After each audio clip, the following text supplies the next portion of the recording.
Basically دیکھیں دو چیزیں ہیں، ایک یہ کہ کیا اہل حدیث علماء میں کوئی ذوق تصوف تھا تو تھا. لکھوی اور غزنوی خاندان دونوں کے اندر تھا. مولانا ثناء اللہ امرتسری علیہ رحمہ کے اندر بھی جا کے دیکھے، چونکہ وہ بھی دیوبند میں جا کے پڑھے تھے، تو ان کے اندر بھی یہ چیزیں جو ہے ذوق عبادت سے متعلق کافی نظر آ. بلکہ جس نے قاتلانہ حملہ کیا تھا اس کے گھر وہ جو ہے وظیفہ بھیجتے تھے. اچھا مولانا ثناء اللہ کے اوپر جس نے قاتلانہ حملہ کیا تھا، سر کے اوپر جو ہے وہ کلاڑی ماری تھی. اب کے دور کے اندر آ کر جو سختی اتنی آ چکی ہے، ریجیڈیٹی آ چکی ہے، اس کی وجوہات اگر ہم دیکھیں تو کیا ایسی وجوہات ہیں کہ وہ پہلے جیسی بات نہیں رہی؟ اس کی کیا وجہ ہے کہ پہلے جو تعامل تھا، جیسے آپ جو مثالیں دی ہیں میرے لیے بھی سرپرائزنگ تھی، اتنا ان لوگوں کے ساتھ اختلاف بھی تھا، ان کے ساتھ سلوک بھی ایسا تھا، تو اب تو وہ بالکل بھی نہیں، اب تو بھول جائیں. تو اس کی کیا وجہ ہے؟ کہ ایک صحابی نے آپ علیہ السلام سے کہا کہ جب مجھے خیالات آتے ہیں تو اللہ کے رسول نے کہا بھئی ایک شیطان ہے، اس کا نام ہے خنزب. جی ٹھیک ہے، تو یہ پڑھ لیا کرو اللہم انی اعوذ بک من الخنزب. ٹھیک ہے، اور ایسے کر دو تو وہ اس صحابی کا تو ہو گیا. ٹھیک، آپ کا نہیں ہوتا، کسی کا بھی نہیں ہوتا، آپ کر لیں. اچھا، مطلب جو اس وقت گدی نشین ہیں، جو آپ کہہ لیں کتنا عمل کرنے والے ہیں، بس زیادہ بس رسمی سا ایک جو ہے وہ داڑھی رکھ لی، جبہ قبہ پہن لیا ہے، ماما باندھ لیا، مسواک ٹانک لی، ٹھیک ہے، جیب کے اندر شلوار ٹخنوں سے اوپر کر لی، اور یہ ذکر کر لو وہ ذکر کر لو، ایک رسم بنا کے رکھ دی ہے. کیونکہ میری فیلڈ سے بھی ریلیٹڈ ہے، مجھے بھی ایسی چیزیں بہت زیادہ ایسے کیس سننے کو ملتے ہیں کہ لوگوں کی جو ایموشنل ہیلتھ ہے، اور جو خصوصاً آپ کے بھی سننے میں آتا ہوگا، بڑے لوگ ڈپریشن میں جا رہے ہیں، یہ ہو رہا ہے وہ ہو رہا ہے. سب سے پہلے یہ کہ کیا یہ بھی کوئی ایک روحانی بیماری ہے؟ وہ کمزور انسان ہے جو کہتا ہے کہ جی میں لڑ نہیں سکتا آزمائش کے ساتھ. ٹھیک ہے، اس کے اندر ایمان کی کمی ہے، اس لیے آپ علیہ السلام نے ایسے شخص کی جنازہ بھی نہیں پڑھائی. لوگ اکثر اس پہ محنت کرتے ہیں، کہتے ہیں وہ وظیفہ بتاؤ کہ میرے قدموں میں آ جائے، محبوب قدموں میں میرے مسئلے حل ہو جائیں. بالکل. ناظرین کرام، السلام علیکم ورحمۃ اللہ وبرکاتہ. میں آپ کا ہوسٹ ڈاکٹر عمر فاروق سعید ریشنل ریفلیکشنز کے ایک نئے ایپیسوڈ کے ساتھ آپ کی خدمت میں حاضر ہوں.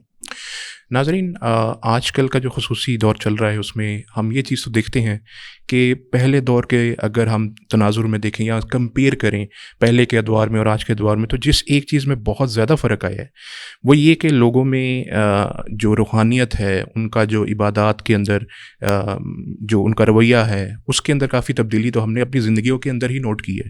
مطلب ایسے کہ لوگوں کے اندر سیریسنس کا ہم دیکھتے ہیں، مساجد میں دیکھتے ہیں، پہلے کسی اور جذبے سے لوگ آتے تھے، اب کسی اور جذبے سے آتے ہیں. لیکن یہ صرف ایک آدھ دہائی کی بات نہیں ہے یا ایک دو دہائیوں کی بھی بات نہیں ہے، یہ مسائل اس سے کافی عرصے پہلے سے چل رہے ہیں، جب بلکہ رسول اللہ صلی اللہ علیہ وسلم کی احادیث میں بھی ان چیزوں کا ذکر آتا ہے. لیکن یہ چیز دیکھنا بہت ضروری ہے کہ جو دوسرا اینگل پیش کیا جاتا ہے معاشرے کے اندر، جو کہ ایک کچھ الحاد سے جو ہے میں کہوں گا کہ نکلا ہوا ایک اینگل ہے، وہ یہ کہ کچھ لوگ کہتے ہیں کہ جی دین جو ہے وہ تو ویسے بھی ضروری نہیں ہے اسپریچولیٹی کے لیے، روحانیت کے لیے، وہ تو اس کے علاوہ بھی کچھ اعمال یا کچھ ایکشنز کے ذریعے سے حاصل کیا جا سکتا ہے.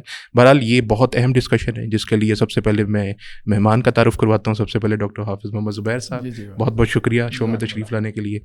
ڈاکٹر صاحب، اصل میں یہ لوگوں میں ویسے کنفیوژن تو ہے اس بارے میں کہ ہمیں جو روحانیت اور تزکیہ نفس ہے، یہ ایسی چیزیں ہیں جن کا ایک عام مسلمان کے لیے جاننا تو ضروری ہے، لیکن اس کے اوپر عمل، یہ کہ عمل کرنے والی چیز ہے، یہ کوئی ماننے والی چیز تو نہیں، عمل سے ہی حاصل ہوگا. لیکن پھر یہ کہ ہمیں یہ تو سمجھنا ہے کہ یہ ہوتا کیا ہے، تزکیہ نفس یا روحانیت کیا دونوں ایک ہی چیزیں ہیں سب سے پہلے؟ اور یہ کیا یہ کسی جذبے کا نام ہے، کسی کیفیت کا نام ہے، کسی حالت کا نام ہے؟ یہ ہے کیا؟ تینوں میں سے کون سی چیز ہے اور ان میں کس طرح سے ہم ڈیسائفر کر سکتے ہیں؟ جی، بسم اللہ الرحمن الرحیم. ڈاکٹر صاحب، ایک چیز تو بہت اہم ہے جب ہم تزکیہ نفس پہ بات کریں اور اسپرچویلٹی پہ، کیونکہ ویسٹ میں اس کا بہت زیادہ اس وقت دور ہے. بالکل. اور خاص طور پہ بدھزم اور ہندو مت کے زیر اثر. ایگزیکٹلی. مغرب میں بہت زیادہ یوگا میڈیٹیشن کے اوپر بہت کام ہو رہا ہے. سوشل میڈیا کی وجہ سے وہ ویسے ہی بڑھ گیا، تو ہم دونوں میں تھوڑا سا فرق بھی سمجھیں. ٹھیک. تزکیہ نفس بیسیکلی ہماری دین کی اصطلاح ہے، تصوف بھی ہمارے دین کی اصطلاح نہیں ہے. اچھا. ہاں، وہ تو مطلب صوف سے بنا ہے. تو کہا یہ جاتا ہے کہ جی ٹاٹ کا لباس چونکہ یہ لوگ پہنتے تھے جو متصوفین حضرات تھے، تو اس لیے وہاں سے یہ تصوف کا لفظ بنا. ویسے یہ اس کے جو ہے وہ عربی الاصل ہونے میں بھی مطلب سوالات ہیں کہ یہ عربی زبان کا لفظ ہے بھی کہ نہیں. ٹھیک ہے، دخیل کہتے ہیں مطلب باہر سے آیا ہے عربی زبان کے اندر، لیکن اصل جو قرآنی اصطلاح ہے وہ ہے تزکیہ کی. ٹھیک ہے، یہ اصطلاح جو ہے وہ اللہ کے نبی صلی اللہ علیہ وسلم کے حوالے سے بھی کثرت سے قرآن میں استعمال ہوئی، اور ایک آیت تقریباً 4 مرتبہ قرآن میں آئی ہے کہ آپ علیہ السلام کا جو فریضہ ہے وہ یہ ہے کہ وَيُزَكِّيهِمْ، آپ صحابہ کرام کا تزکیہ کرتے ہیں. اس طرح سے قد افلح من زکاہا اور بہت ساری آیات ہیں تزکیہ کی. تزکیہ بیسیکلی 2 چیزوں کے اوپر کھڑا ہے. اگر ہم اس کا روٹ ورڈ نکالیں نا، زا، کاف اور واو، عربی زبان میں ایک روٹ ورڈ ہوتا ہے جس سے وہ لفظ بنتا ہے، جس سے اس لفظ کو سمجھنے میں آسانی ہوتی ہے. یہ جو لفظ ہے اسی سے زکوٰۃ کا لفظ بھی بنا ہے اور اسی سے تزکیہ کا لفظ بھی بنا ہے. تو اس کے روٹ ورڈ میں 2 چیزیں ہیں. ایک ہے تطہیر، پیوریفیکیشن کا عمل، یعنی آپ کے ساتھ مطلب کچھ آلائشیں لگ گئی ہیں، ٹھیک ہے، تو آپ ان آلائشوں کو، نجاستوں کو، گندگیوں کو اپنے آپ سے دور کرنا چاہتے ہیں. یہ تطہیر کا عمل، جیسے پانی کو آپ جیسے فلٹر کرتے ہیں. بالکل. دوسرا اس میں گروتھ کا پہلو بھی ہے. اچھا، ٹھیک ہے، یعنی نمو کا پہلو، کہ آپ کی پرسنالٹی جو ہے وہ گرو بھی کرے. ایک تو یہ ہے کہ رذائل نفس، یعنی جو آپ کہہ لیں کہ جی نفس کے اندر برائیاں ہیں، تو ان برائیوں سے انسان اپنے آپ کو، جو اس کے نفس کو نیچے کی طرف لے کے جاتی ہیں، مٹی کی طرف لے کے، ان سے اپنے آپ کو پاک کرنا، رذائل نفس، اس کے لیے ایک اصطلاح استعمال کی جاتی ہے. اور دوسرا یہ ہے کہ اپنی پرسنالٹی کو مسلسل گروتھ میں رکھنا. یعنی اس میں آپ یوں کہہ سکتے ہیں کہ روحانی کمالات کی طرف انسان کا جو سفر ہے وہ بھی جاری رہتا ہے، اور اپنی تکمیل کی طرف جو سفر ہے وہ بھی جاری رہتا ہے. اب جو آپ نے بات کی نا درمیان میں کہ یہ جذبہ ہے، یہ کیفیت ہے، یہ مقام ہے، تو بیسیکلی یہ تینوں چیزیں ہیں. اچھا، صحیح. مطلب یہ اس کے مراحل ہیں. ابتدا جو ہے نا اس کی وہ ہوتی جذبے سے ہی ہے. اچھا، ایک مثال کے طور پہ ایک انسان جو ہے نا، اس کے دل میں یہ خواہش پیدا ہوتی ہے کہ میں نے اپنے نفس کو کنٹرول کرنا ہے، یا میں نے اپنے نفس کو اللہ کا مطیع اور فرما بردار بنانا ہے. ایک مسلمان کے دل میں پہلے یہ ایک جذبہ بیدار ہوتا ہے. اس جذبے کی وجہ سے وہ اللہ کی طرف جو ہے وہ رجوع کرتا ہے، جس کو انابت اللہ کہتے ہیں. ٹھیک ہے، قرآن نے بھی جو ہے وہ منیب کا لفظ استعمال کیا. تو شروع میں یہ جذبہ ہی ہوتا ہے. ٹھیک، سیلف کنٹرول کا جذبہ آپ کہہ لیں، ٹھیک ہے، ضبط نفس کا جذبہ آپ کہہ لیں، اپنے آپ کو اللہ کا مطیع اور فرما بردار بنانے کا جذبہ، دین اسلام کو فالو کرنے کا جذبہ. ٹھیک، پھر یہ ہے کہ جب آپ اس ٹریک کے اوپر چلتے ہیں، دین اسلام کو فالو کرنا شروع کرتے ہیں، تو اس سے کیفیات پیدا ہوتی ہیں. ٹھیک ہے، وہ صبر کی کیفیت ہو سکتی ہے، مطلب شکر کی کیفیت ہو سکتی ہے، اللہ سے محبت کی کیفیت ہو سکتی ہے، خوف کی کیفیت ہو سکتی ہے. یہ جو کیفیات ہوتی ہیں نا، یہ حالت کہلاتی ہے. یہ عارضی ہوتی ہے، ٹیمپریری ہوتی ہے. اچھا، کبھی آپ کے اوپر خوف کی کیفیت ہے تو آپ رو رہے ہیں نماز میں، کبھی جو ہے وہ مطلب ہر وقت تو وہ کیفیت نہیں رہتی، بدل جاتی ہے. تو وہ یہی ہے، کبھی اللہ سے محبت محسوس ہو رہی ہے، کبھی نہیں ہو رہی، تو عمل میں بہتری آ جاتی ہے، کیفیات اچھی ہوں تو. بالکل. پھر ایک وقت ایسا آتا ہے کہ یہ کیفیات ایک مقام پہ جا کے ٹھہر جاتی ہیں. اچھا، اس کو پھر حضرات صوفیاء ایک اصطلاح استعمال کرتے ہیں مقام کی. اچھا، مقام مطلب اب جس جگہ پہ آپ ٹھہر گئے. ٹھیک ہے، یعنی جب آپ کی کیفیت جو ہے نا وہ مستقل ہو جاتی ہے، پھر اس کو مقامات کہتے ہیں، یا منازل بھی کہہ دیتے ہیں. اچھا، ٹھیک ہے. منازل السائرین جو کتاب ہے نا، اس کی شرح کی امام ابن قیم نے مدارج السالکین کے نام سے. منازل، مقامات، مدارج، ٹھیک ہے، مطلب اللہ کی طرف، اس کے لیے اصطلاح استعمال ہوتی ہے سیر اللہ. اللہ کی طرف جو ہے ایک سالک جو ہے وہ سفر کر رہا ہے، صحیح چل رہا ہے، اللہ کی طرف چل رہا ہے. بیسیکلی یہ ہے نا، اللہ کی طرف ہمارا سفر ہے. بیسیکلی اللہ کی قربت کی منزلیں طے کر رہے ہیں. ٹھیک ہے، انسان اللہ سے دور ہے تو گویا اس نے اللہ کی طرف جانا ہے. اب درمیان میں مختلف مقامات ہیں، مائل سٹونز ہیں. ٹھیک ہے، جہاں انسان ٹھہرتا ہے. جب سفر کرتا ہے تو انسان درمیان میں ٹھہرتا ہے. تو یہ مقامات ہیں. جیسے آج کل ہم مدارج السالکین کا مطالعہ کر رہے ہیں ابن قیم کی. ہمارا جو شارٹ درس نظامی کا کورس ہے 4 سال کا، اس میں مدارج السالکین نصاب میں ہے. تو اس میں ہم مقام الزہد پڑھ رہے. حدیث کے اندر کتاب الزہد چلتا ہے چیپٹر، یہاں ہے مقام الزہد چلتا ہے. اچھا، مقام مطلب یہ ہے کہ یہاں جا کے جب زہد جو ہے نا آپ کے اندر وہ کیفیت مستقل طور پہ طاری ہو گئی، یعنی 24/7، اس کو پھر وہ مقامات کہتے ہیں. اچھا اچھا. تو شروع جذبے سے ہوتا ہے. جذبہ جو ہے وہ آپ کہہ لیں کہ کیفیت میں حالت میں ڈھلتا ہے جو ٹیمپریری ہوتی ہے, عارضی ہوتی ہے. ٹھیک ہے. پھر آہستہ آہستہ جو ہے وہ سالک ایک خاص جو ہے وہ مقام یعنی وہ ٹھہر جاتا ہے, وہ چیز اس کے اندر کیفیت مستقل طور پر جو ہے وہ پیدا ہو جاتی ہے. اس کو مقامات کہتے ہیں. پھر مقامات میں پھر درجات ہیں, یہ مقام ہے, پھر اس کے بعد یہ ہے, پھر یہ ہے. ٹھیک ہے, تو وہ درجات طے کرتا رہتا ہے. اچھا, مزے کی بات یہ کہ ملحدین کے ہاں نا یہ چیز ان کو پتہ چل گئی کہ اس کے بغیر گزارا نہیں ہے, تو انہوں نے نا ایک اصطلاح نکال لی, spiritual but not religious, SBNRS, اصطلاح نکال لی کہ یہ جو ہے نا اب یہ دینی لوگ جو ہیں ان کے پاس سب سے بڑا جو ہتھیار ہے نا وہ یہ کہ ہم روحانیت, اسپریچولیٹی جو ہے اس کی دعوت دیتے ہیں اور اس کے بغیر انسان کا گزارا نہیں ہے. انہوں نے بتانے کی کوشش یہ کی ہے, سوال یہ کہ وہ یہ کہتے ہیں یہ ایک فیلنگ کا نام ہے. آپ جب آپ کی جو روح ہے وہ ایک ایٹ پیس فیل کرتی ہے کہ اب مجھے پیس حاصل ہو گیا ہے, تو یہ کسی نہ کسی, میں یوگا سے کر لوں, میں کسی, آپ کو اس سے کیا اعتراض ہے, میں کسی عمل سے کر لوں, میں کسی ایکسرسائز سے کر لوں, میں سوریہ نمسکار سے وہ کرتے ہیں نا وہ اس سے کر لوں, تو وہ کہتے ہیں بس یہ ایک فیلنگ ہے, انسان جب ایٹ پیس فیل کرے بس ٹھیک ہے. تو یہی ہے روحانیت, یہی ہے اسپریچولیٹی. یہ کیا آپ اس پہ کہیں گے؟ دیکھیں روحانیت جو ہے نا ان کے نزدیک جو وہ ڈیفائن کر رہے ہیں یہی ہے. لیکن ہمارے نزدیک یہ تزکیہ نفس نہیں ہے. اس بات کو سمجھنے کی ضرورت ہے. دیکھیں دونوں کے گولز ڈفرینٹ ہیں. تزکیہ نفس کا مقصد, منزل, گول ڈفرینٹ ہے. روحانیت کا منزل, مقصد, گول ڈفرینٹ ہے. جیسے وہ اسپرچولیٹی کہہ رہے ہیں. اسپرچولیٹی کا جو مقصد ہے نا, یعنی جہاں وہ پہنچنا چاہتے ہیں وہ سکون, خوشی, پرسوٹ آف ہیپینس. وہ مادے سے نہیں مل رہی تھی تو انہوں نے کہا اسپرچولیٹی سے مل جائے.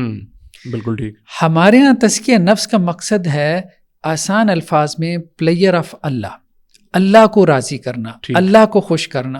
ہو سکتا ہے بعض اوقات وہ کراہت نفس سے حاصل ہو رہا ہو, اچھا میرے اندر کی بے چینی سے حاصل ہو رہا ہو. کتب علیکم القتال وہو کرہ لکم, اللہ نے تمہارے اوپر لڑائی فرض کر دی. جیسے وہ شروع میں جب جہاد جو ہے وہ فرض کیا گیا, کیا کہا گیا, یہ تمہیں بری لگے گی, تمہیں یہ اچھا نہیں لگے گا. ٹھیک ہے. اچھا اب آپ میں ایک سادہ سی مثال دیتا ہوں جس سے ہمارے دین کا جو میکانزم ہے اس کو سمجھنے میں فرق ملے گی, اور یہ فرق بھی اچھے سے سمجھ میں آئے گا تزکیہ. جب میں اکیلے میں قرآن مجید کی تلاوت کرتا ہوں, میں آپ کوئی بھی, بالکل ٹھیک, ایک انسان جو ہے نا وہ ایک کیفیت پیدا ہوتی ہے, روزانہ تلاوت کرتا ہے, خاص وقت میں کچھ نہ کچھ بہتری پیدا ہوتی ہے. اب یہ ہے کہ میرا چھوٹا بچہ ہے, وہ حفظ کر رہا ہے. ٹھیک ہے. اب جب میں اس کو وہی ٹائم جو میں 1 گھنٹہ اپنی تلاوت میں لگاتا تھا, میں نے کہا میں اس کو سبق یاد کرواتا ہوں. ٹھیک. اب جب میں اس کو سبق یاد کروانے لگا تو اب ظاہری بات ہے بچہ ہے, وہ اس طرح سے نہیں یاد کر پا رہا. ٹھیک ہے. میمورائزیشن کے مسائل ہیں. اب میں اس کو ڈانٹ رہا ہوں, وہ بھی آگے سے منہ بسو رہا ہے. ٹھیک ہے. صحیح. اب یہاں کوئی کیفیت پیدا نہیں ہو رہی اس تعلیم کے عمل میں. میں جو اپنے طور پہ تلاوت کر رہا تھا اس میں کیفیت پیدا ہو رہی تھی. ٹھیک ہے. ایک آپ کہہ لیں سکون یا اطمینان یا خوشی کی کیفیت, جو بھی آپ کہہ لیں, یا پیس, کچھ بھی آپ کہہ لیں. لیکن یہاں پہ ایک تعلیم کے عمل کے اندر ایک جو ہے نا عام طور پہ جیسے قاری حضرات کو بھی دیکھ لیں, وہ فرسٹریٹڈ ہو کے کیا کرتے ہیں, بچے کو مار پٹائی. آسان کام نہیں ہے بچے کو پڑھانا, ظاہری بات ہے. ماں پڑھائے, باپ پڑھائے, استاذ پڑھائے. ٹھیک ہے. تو وہاں کیفیات پیدا ہونے کی تو کوئی آپ بات ہی نہ کریں. لیکن اب اس میں سے اللہ کی نظر میں کیا چیز مستحسن ہے, کیا مستحب ہے, کیا پریفرڈ ہے کہ میں وہ 1 گھنٹہ اپنے بچے کی تربیت پہ لگاؤں کہ جس میں مجھے کوئی کیفیت حاصل نہیں ہو رہی, یا میں وہ 1 گھنٹہ خلوت نشیں ہو کے بیٹھ جاؤں, ٹھیک ہے, اپنے کسی کمرے میں, اور اس میں خوب اپنی کیفیات پیدا کروں. بالکل صحیح. تو ہمارے نزدیک بیسیکلی مولانا اشرف علی تھانوی علیہ رحمہ کا ایک بڑا واقعہ معروف ہے. ان کے پاس ایک صاحب آ گیا جی, بیعت کرنے کے لیے آتے تھے, حضرات دیوبند میں یہ ہے, تو انہوں نے ذکر اذکار پہ لگا دیا. چند دنوں کے بعد وہ آ گیا, حضرت کو مزہ نہیں آ رہا. تو انہوں نے کہا بھائی مزہ لینا ہے تو کہیں اور جاؤ.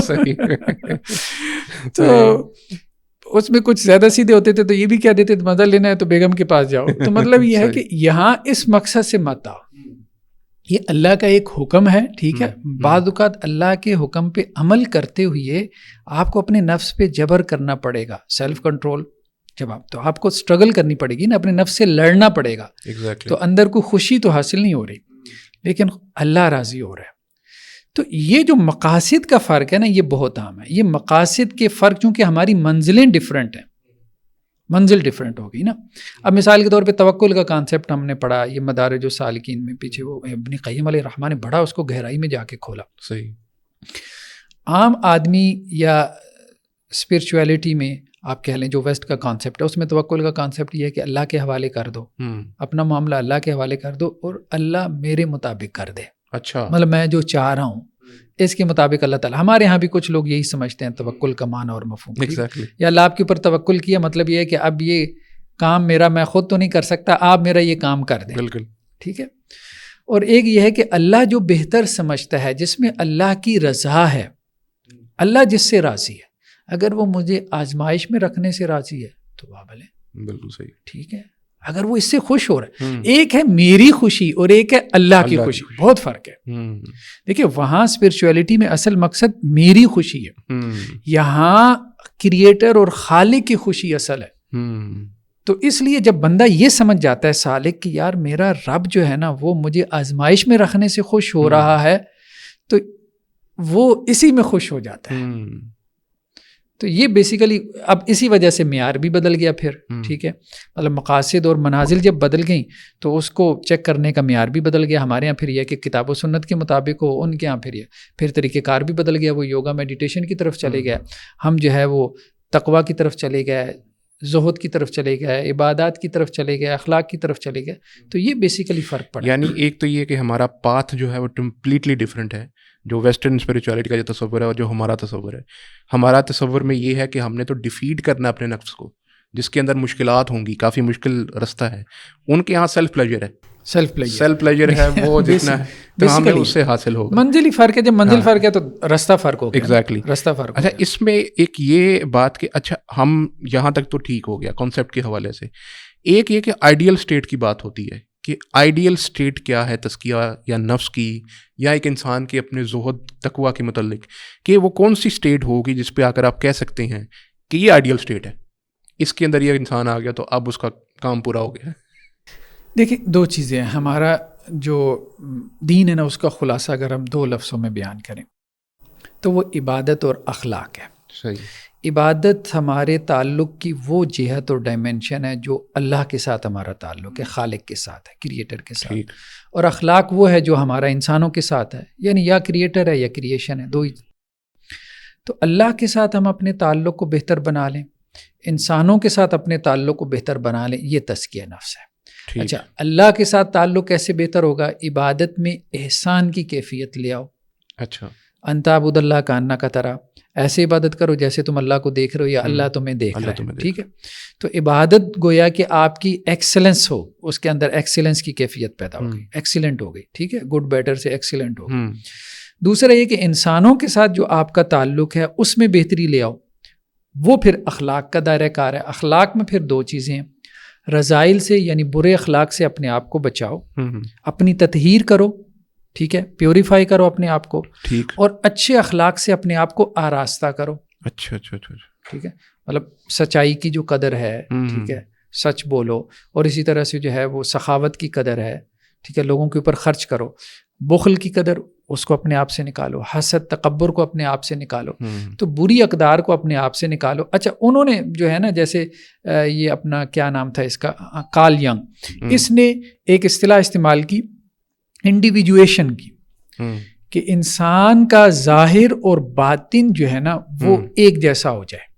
بیسیکلی یہ ان کا مقصد یہ تھا کہ یہ ہمارے نزدیک جو ہے نا, اچھا میسلو نے ایک اصطلاح استعمال کی سیلف ایکچولائزیشن کی, کہ انسان کی جو بہترین صلاحیت یا پوٹینشیل ہے نا وہ اس کو پالے. ٹھیک ہے. مطلب آپ کے اندر پوٹینشیل بہت ساری ہوتی ہے نا, آپ اس کو ایکچولائز نہیں کر پاتے نا, تو آپ اپنی چھپی ہوئی پوٹینشیل کو ایکچولائز کر لیں. تو یہی بیسیکلی مطلب سارا وہ آپ دیکھ لیں ان کا پرسپیکٹو سارا میٹیریلسٹک ہے, مادی ہے. ایگزیکٹلی. ہمارا وہ والا نہیں ہے. ہمارا سارا جو ہے وہ اصل میں اسپرچول ہے. جیسے وہ اسپرچول کہہ رہے ہیں تو وہ بیسیکلی مادی جو ہے وہ روحانی کانسیپٹ ہے.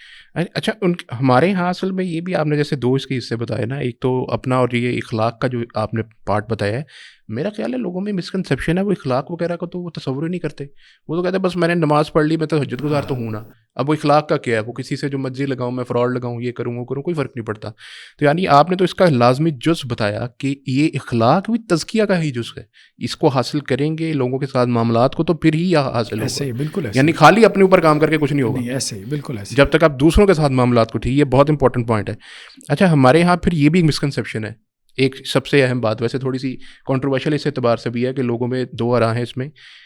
بہت خانقاہیں, بہت بزرگ ایسے ہیں اس معاشرے میں بھی, ہمیشہ سے رہے ہیں, جن کے مختلف ایسے اعمال ہیں, کچھ وہ ایسی کچھ چیزیں کرتے ہیں. غالباً ان کا حدیث میں ذکر ہے کہ نہیں, وہ تو آپ بہتر بتائیں گے. کوئی ہمیں اسلام میں بتایا گیا ویسے کرنے کا. ویسے تو میں اتنی ایکسٹریم پہ نہیں جاتا, کچھ لوگ تو کہتے ہیں کنویں میں الٹا 40 سال تک لٹک جو, ایک ٹانگ پہ کھڑے ہو جو, یہ وہ چیزیں بھی ہیں. لیکن بہرحال خانقاہوں میں کچھ نہ کچھ چیزیں ایسی ہوتی ہیں, ایسے, بالکل, ہمیں ان کو بھی انالائز کرنے کی ضرورت ہے. کیا وہ جو تمام چیزیں ہیں کہ گوشہ نشینی اختیار کر کے ایسی خانقاہوں کے اوپر بیٹھ جانا اور بیٹھ کر صرف یہ قطع تعلق معاشرے سے ہو کے پھر وہ چیزیں کرنا, اس کے بارے میں اسلام کیا کہتے ہیں؟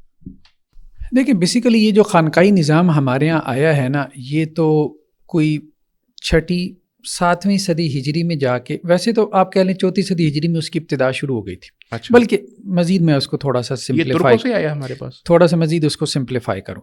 بیسیکلی یہ جو تصوف ہے نا, جی جی, تصوف کی روایت کہہ لیں آپ, ٹریڈیشن جو ہے, اس کو ہم 4 سے 5 ادوار میں تقسیم کر سکتے ہیں. حضرت شاہ ولی اللہ دہلوی علیہ الرحمہ نے بھی اس کے کوئی 4 ادوار بنائے ہیں, لیکن آج کے اعتبار سے 5واں دور بھی آپ شامل کر سکتے ہیں. صحیح.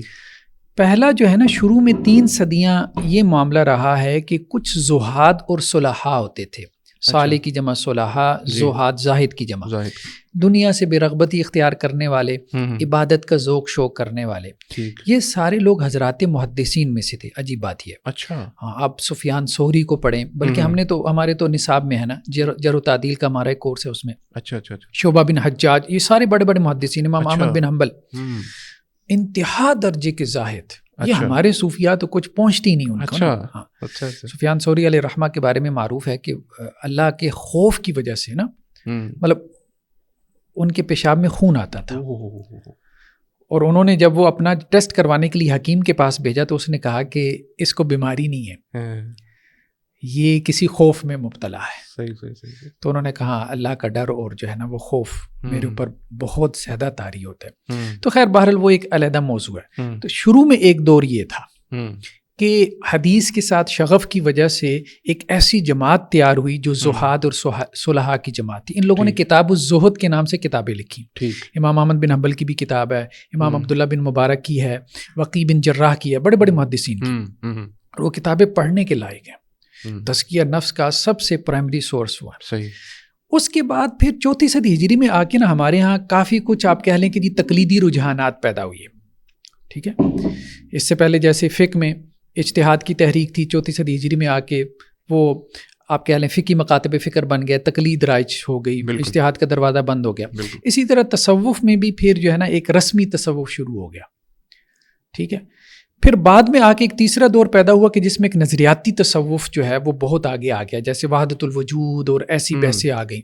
یعنی پہلے تو تصوف جو ہے نا وہ کوئی عمل کا نام تھا, یعنی پہلے دور کے اندر وہ تو ہم کہہ سکتے ہیں کہ وہ تصوف کے نام سے بھی نہیں تھا, وہ زہد کے نام سے تھا, تزکیہ کہہ لیں آپ. بیسیکلی یہ چیز زیادہ تر زہد کا نام استعمال ہوتا تھا. دوسرے دور میں تصوف کا نام پیدا ہوا جس میں یہ رہبانیت وغیرہ پیدا ہوئی. اچھا. ٹھیک ہے. پھر تیسرے دور میں جو ہے وہ رہبانیت سے بھی زیادہ نظریاتی تصوف کی طرف لوگ آ گئے. وحدت الوجود ایسی بحثیں, اور اب اللہ کی معرفت کے بجائے جو ہے وہ صوفی صاحب اپنا مقام اور مرتبہ جانچنے کی فکر میں لگے رہتے تھے کہ میں کہاں پہنچا ہوں. پھر چوتھے دور میں آ کے یہ انسٹیٹیوشن کی صورت میں جو ہے نا یہ ہمارے سامنے آتا ہے جسے ہم سلاسل کہتے ہیں. 4 سلاسل, نقشبندیہ, سہروردیہ, چشتیہ, اور ایک اور بھی ہے قادریہ. ہاں, تو قادریہ جو ہے یہ شاہ عبد القادر جیلانی علیہ رحمہ کی طرف منسوب ہے, متوفہ 561 ہجری. اور چشتیہ معین الدین چشتی صاحب کی طرف جو ہے وہ منسوب ہے, متوفہ 633 ہجری. اور بہاؤدین نقشبند کی طرف نقشبندیہ, اور ان کی وفات ہے 791. اور شہاب الدین سہروردی ان کی وفات ہے 632 میں. تو مطلب یہ ہے کہ یہ 5ویں 6ٹھی 7ویں ہجری میں جا کے یہ سلاسل باقاعدہ پیدا ہوئی ہے. اور پھر اس کے بعد سے پھر یہ خانقاہیں اور یہ انسٹیٹیوشن بن گیا مطلب باقاعدہ. چلے انسٹیٹیوشن میں بھی کوئی مسئلہ نہیں تھا, جیسے پہلے مدارس نہیں تھے تو تعلیم و تعلم کے لیے مدارس بنا لیے گیا, ایک نصاب بن گیا, درس نظامی یہ وہ, جیسے دنیاوی تعلیم کے لیے آپ کہیں اسکول کالج یونیورسٹی بن گئی. چلو تربیت کے لیے خانقاہیں بن گئی, وجود میں آ گئی. انہوں نے کہا کہ جی چلو منظم ہو کے ہم ایک کام کر لیں, تو چلو ایک نظام بنا کے کام کرنے میں بھی کوئی حرج نہیں تھا. لیکن مسئلہ یہ ہوتا ہے کہ جب وہ چیز رسم بن جاتی ہے اور شرک اور بدعات جب در آئیں, اور وہ جو اصل آپ کہہ لیں تزکیہ نفس جو تھا, جو سلف صالحین کا طریقہ کار تھا کہ کتاب و سنت کے منہج کے اوپر جو ہے وہ تزکیہ نفس اور اصلاح نفس, تو وہ پس منظر میں چلا گیا. بیسیکلی تو دیکھیں تزکیہ نفس بیسیکلی دو چیزوں کا نام تھا, عبادت میں احسان اور اخلاق کی اصلاح, دو ہی چیزیں تھیں. اس کو ہی تزکیہ نفس کہا جاتا تھا. بعد میں یہ دو چیزیں تو مائنس ہو گئیں. اب تزکیہ نفس کیا رہ گیا کہ جی مزارات کے اوپر اب آپ دیکھ لیں بڑی بڑے مزار بن گئے, وہاں قبر پرستی شروع ہو گئی, مزار پرستی شروع ہو گئی, پیروں کو جا کے لوگوں نے سجدے کرنا شروع کر دی. آج بھی اب آپ دیکھ لیں سوشل میڈیا بھی عملی رواج پا گئی. مطلب یہ ہے کہ حب دنیا, مطلب جس دنیا پرستی سے نکالنا تھا اسی میں پڑ گئے, اسی میں وہ لوگ پڑ گئے جتنے بھی پیر تھے. آپ پاکستان کی صورتحال دیکھ لیں, اس وقت پاکستان کی صورتحال کیا ہے کہ جو بڑے بڑے سیاسی لوگ ہیں, ایک صاحب نے کتاب لکھی مذہبی اور سیاسی بابے, مطلب یہ ہے کہ جو بڑے بڑے سیاسی لوگ ہیں وہی بڑے بڑے جو ہے وہ گدی نشین ہیں. جی ہاں ایسے ہی ہے. یوسف رضا گیلانی کو دیکھ لیں, شاہ محمود قریشی, ہاں شاہ محمود قریشی, وہ مخدوم امین فہیم تھے, پیر پگاڑو تھے, مطلب یہ سارے لوگ اب آپ دیکھ لیں. تو اب ان لوگوں نے ایکسپلائٹ کیا, دو طرفہ ایکسپلائٹ کیا عوام الناس کو. دین کے ساتھ بھی ان کا کوئی خاص تعلق نہیں تھا. ہمارے ایک دوست تھے, وہ وہاں تھر میں نا کہیں کسی ملٹی نیشنل کمپنی میں کام کر رہے تھے, آئل کمپنی میں. تو وہ بتاتے ہیں کہ وہ ایک پیر کی جو ہے وہ وہاں سے گاڑی گزری. اچھا. تو کوئی معروف پیر تھا, تو وہ لوگ جو ہے نا, اب وہ جھگیوں میں رہنے والے جو لوگ ہیں, وہ لینڈ کروزر اس کی گزری تو وہ دوڑے. اچھا. اور انہوں نے وہ ریت جو ہے نا وہ جمع کرنا شروع کر دی جو ٹائر کے ساتھ ٹچ ہوئی تھی, اور اس کو اٹھا کے وہ اپنے وہ جھگیوں میں لے گئے, تبرک بنا کے. تو وہ کہتے ہیں کہ میں نے پوچھا بھی کہ یہ کیا کر رہے ہو, تو انہوں نے کہا کہ یہ پیر سائیں کی جو گاڑی ہے نا, اس کی ٹائر کے ساتھ یہ جو ریت لگی ہے نا, تو یہ ہم گھر اس لیے لے کے جا رہے ہیں کہ اس سے ہمارے گھر میں برکت آئے گی. مطلب آپ دیکھ لیں کہ ذہنی سطح یہ ہے جہاں لوگوں کی, وہ چاہتے بھی نہیں ہے کہ لوگ پڑھے لکھیں اور ان خرافات سے نکلیں. قوالی عام ہو گئی ہے, مزاروں پہ کیا ہو رہا ہے, دھمالیں ڈالنا, وہ عجیب و غریب قسم کی جو ہے وہ آوازیں نکالنا, وہ مرغ بسمل کی طرح تڑپنا. وہ ہمارے ایک شوف سرکار ہیں, آپ وہ دیکھ لیں, ٹھیک ہے, وہ شو کرتے ہیں تو وہ بس وہ مطلب. اچھا, یہ ایسا وہ ان کا ہے, وہ یہ نا ڈیجیٹل دور ہے چونکہ ان کا یہ ڈیجیٹل دم ہے, یہ وہ فون سے بھی کر لیتے ہیں, یا ادھر سے شف کرتے ہیں تو وہ انگلینڈ کے اندر بھی ہو جاتا ہے. وہاں پہ کہتے ہیں آپ بس سر پہ ہاتھ رکھ لیں, دم میں ادھر سے کروں گا آپ کو پہنچ جائے گا. مطلب یہ ڈیجیٹل دور کے اندر یہ بھی بڑے اپنے آپ کو پروگریس کر چکی ہیں کہ وہاں تک ان کا یہ امریکہ تک, انگلینڈ تک بھی یہاں سے بیٹھے بیٹھے ایک سیکنڈ میں پہنچا دیتے ہیں. یہاں تک کہ ایک ویڈیو میں نے دیکھی پاسپورٹ کے اوپر نا, وہ ویزا لگوانے کے لیے لوگوں کے پتہ نہیں انگلینڈ کے یا پتہ نہیں کہاں کے ویزے لگ گئے, تو اس کے اوپر دم ہو رہا ہے. شوف سرکاری کر رہے تھے, اس پہ دم کر رہی ہیں کہ یہ میں دم کروں گا تو آپ کا ویزا لگ جائے گا.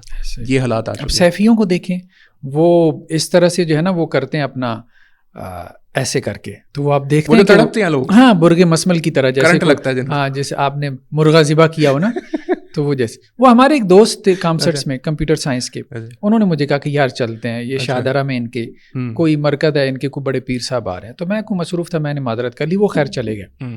تو کہتے ہیں میں جا کے بیٹھ گیا, میں نے کہا جی مجھے بھی تھوڑا مطلب یہ کرنٹ لگائیں. تو وہ کہتے وہ آدھا گھنٹہ لگا رہا وہ بندہ, لیکن مجھے نہیں کرنٹ لگا. بالآخر کہتے آپ کہاں سے آئے ہو, کیا کرتے ہو. تو مطلب یہ ہے کہ جو ضعیف الاعتقاد قسم کے لوگ ہوتے ہیں نا, جو خود کیفیات تو دیکھیں نا, اب آپ سوچیں گے ہپناٹائز لوگ کر لیتے ہیں اب اس قسم کی ساری سائنس. اور کئی کرسچنس کو میں نے دیکھا سوشل میڈیا میں, وہ اس طرح سے کرنٹ لگا رہے ہوتے ہیں پورے مجمع کو. ایسے ہی ہے. تو اس کا کوئی تعلق وہ ایمان سے نہیں ہے, یہ سارا جو ہے وہ مداری پن ہے, سیدھی سی بات ہے. ایک بار وہ میرے نظر سے آئزیک ٹی وی کر کے ایک چینل ہے, جیسے ان کا ہمارے یہاں پہ مذہبی چینلز بھی ہیں, یہ مسیحیوں کا بھی ایک چینل ہے ٹی وی کے اوپر آتا ہے آئزیک ٹی وی. اس کے اوپر سیم 100% جیسے یہاں پر وہ کرنٹ لگاتے ہیں نا, وہ سیم وہ جو ان کے پادری صاحب تھے وہ لوگوں کو اسٹیج پہ بلاتے تھے اور ویسے ہی کرنٹ لگا رہے تھے. وہ بھی ایسے تڑپ رہے تھے, یعنی اتنی اس کے اندر مماثلت ہے. میں حیران ہو گیا دیکھ کر, بھائی بڑی بات ہے, ان کے اندر بھی یہ چیز پائی جاتی ہے, کرنٹ تو مشترک ہے. اب اس میں یہ ہم نے جن صورتوں کو ڈسکس کیا, آپ نے اس سے پہلے کچھ سلاسل کا ذکر کیا تھا, تو میں اس میں ایک یہ بھی سمجھنا چاہ رہا تھا کہ ان سلاسل کی جو بنیاد پڑی تھی وہ اسی بنیاد پہ تھی کہ یہاں پر تزکیہ اور یہ والے اعمال جو ہے اکٹھے ہو کے کریں گے لوگوں کی. ان لوگوں نے کیوں اس کی شروعات کی تھی, اس کے پیچھے ان کا مقصد کیا تھا, اور لوگوں نے مقصد کیا بنا لیا, اور پھر یہ جو جائز ناجائز صورتیں ہیں جو اسی سلاسل کے اندر سے نکل کر بعد میں آنے والے لوگوں میں آئیں, وہ کچھ جو صورتیں ہیں اس کا ہمیں کیا اس کا انکار کرنا چاہیے, اس کا مطلب رد کرنا چاہیے, یا پھر یہ کہ اوپن ہے چلو ٹھیک ہے جس کو جیسے بھی حاصل ہوتی ہے ہو جائے روحانیت, کوئی مسئلہ نہیں, کیا کرنا چاہیے اس میں؟ دیکھیں اصل بات یہ ہے کہ وہاں جو خانقاہی نظام پیدا ہوا تھا نا, تو بگاڑ آہستہ آہستہ آتا ہے, ایک دم سے نہیں آتا. کوئی بھی روایت جب شروع ہوتی ہے نا تو ایک دم سے اس میں بگاڑ نہیں آتا. اور پھر میں یہ سمجھتا ہوں کہ ہمیں اصلاح کی پوزیشن لینی چاہیے, کسی روایت کی انکار کی نہیں. اچھا دیکھیں نا, ہمارے ہاں دو پوزیشنز ہیں. اب مثال کے تصوف ایک روایت ہے, فقہ ایک روایت ہے, ٹھیک ہے. ہمارے ہاں جیسے برصغیر میں ایک پوزیشن یہ پیدا ہوئی کہ فقہ کی روایت کا انکار کر دو, اور ایک یہ تھا کہ نہیں, فقہ جو ائمہ کی فقہ ہے اس کو کتاب و سنت پہ پیش کرو, جو کتاب و سنت کے موافق ہے اس کو ایکسیپٹ کر لو, باقی کو سائڈ پہ کر. یہ اصلاح کی پوزیشن تھی. اچھا, ہمارے ہاں سلفی حضرات میں ایک پوزیشن پیدا ہوئی تصوف کے حوالے سے کہ سائڈ پہ کر دو, سب خرافات ہے, ضرورت ہی نہیں ہے تصوف کی, جلا دو تصوف کی کتابیں, ٹھیک ہے.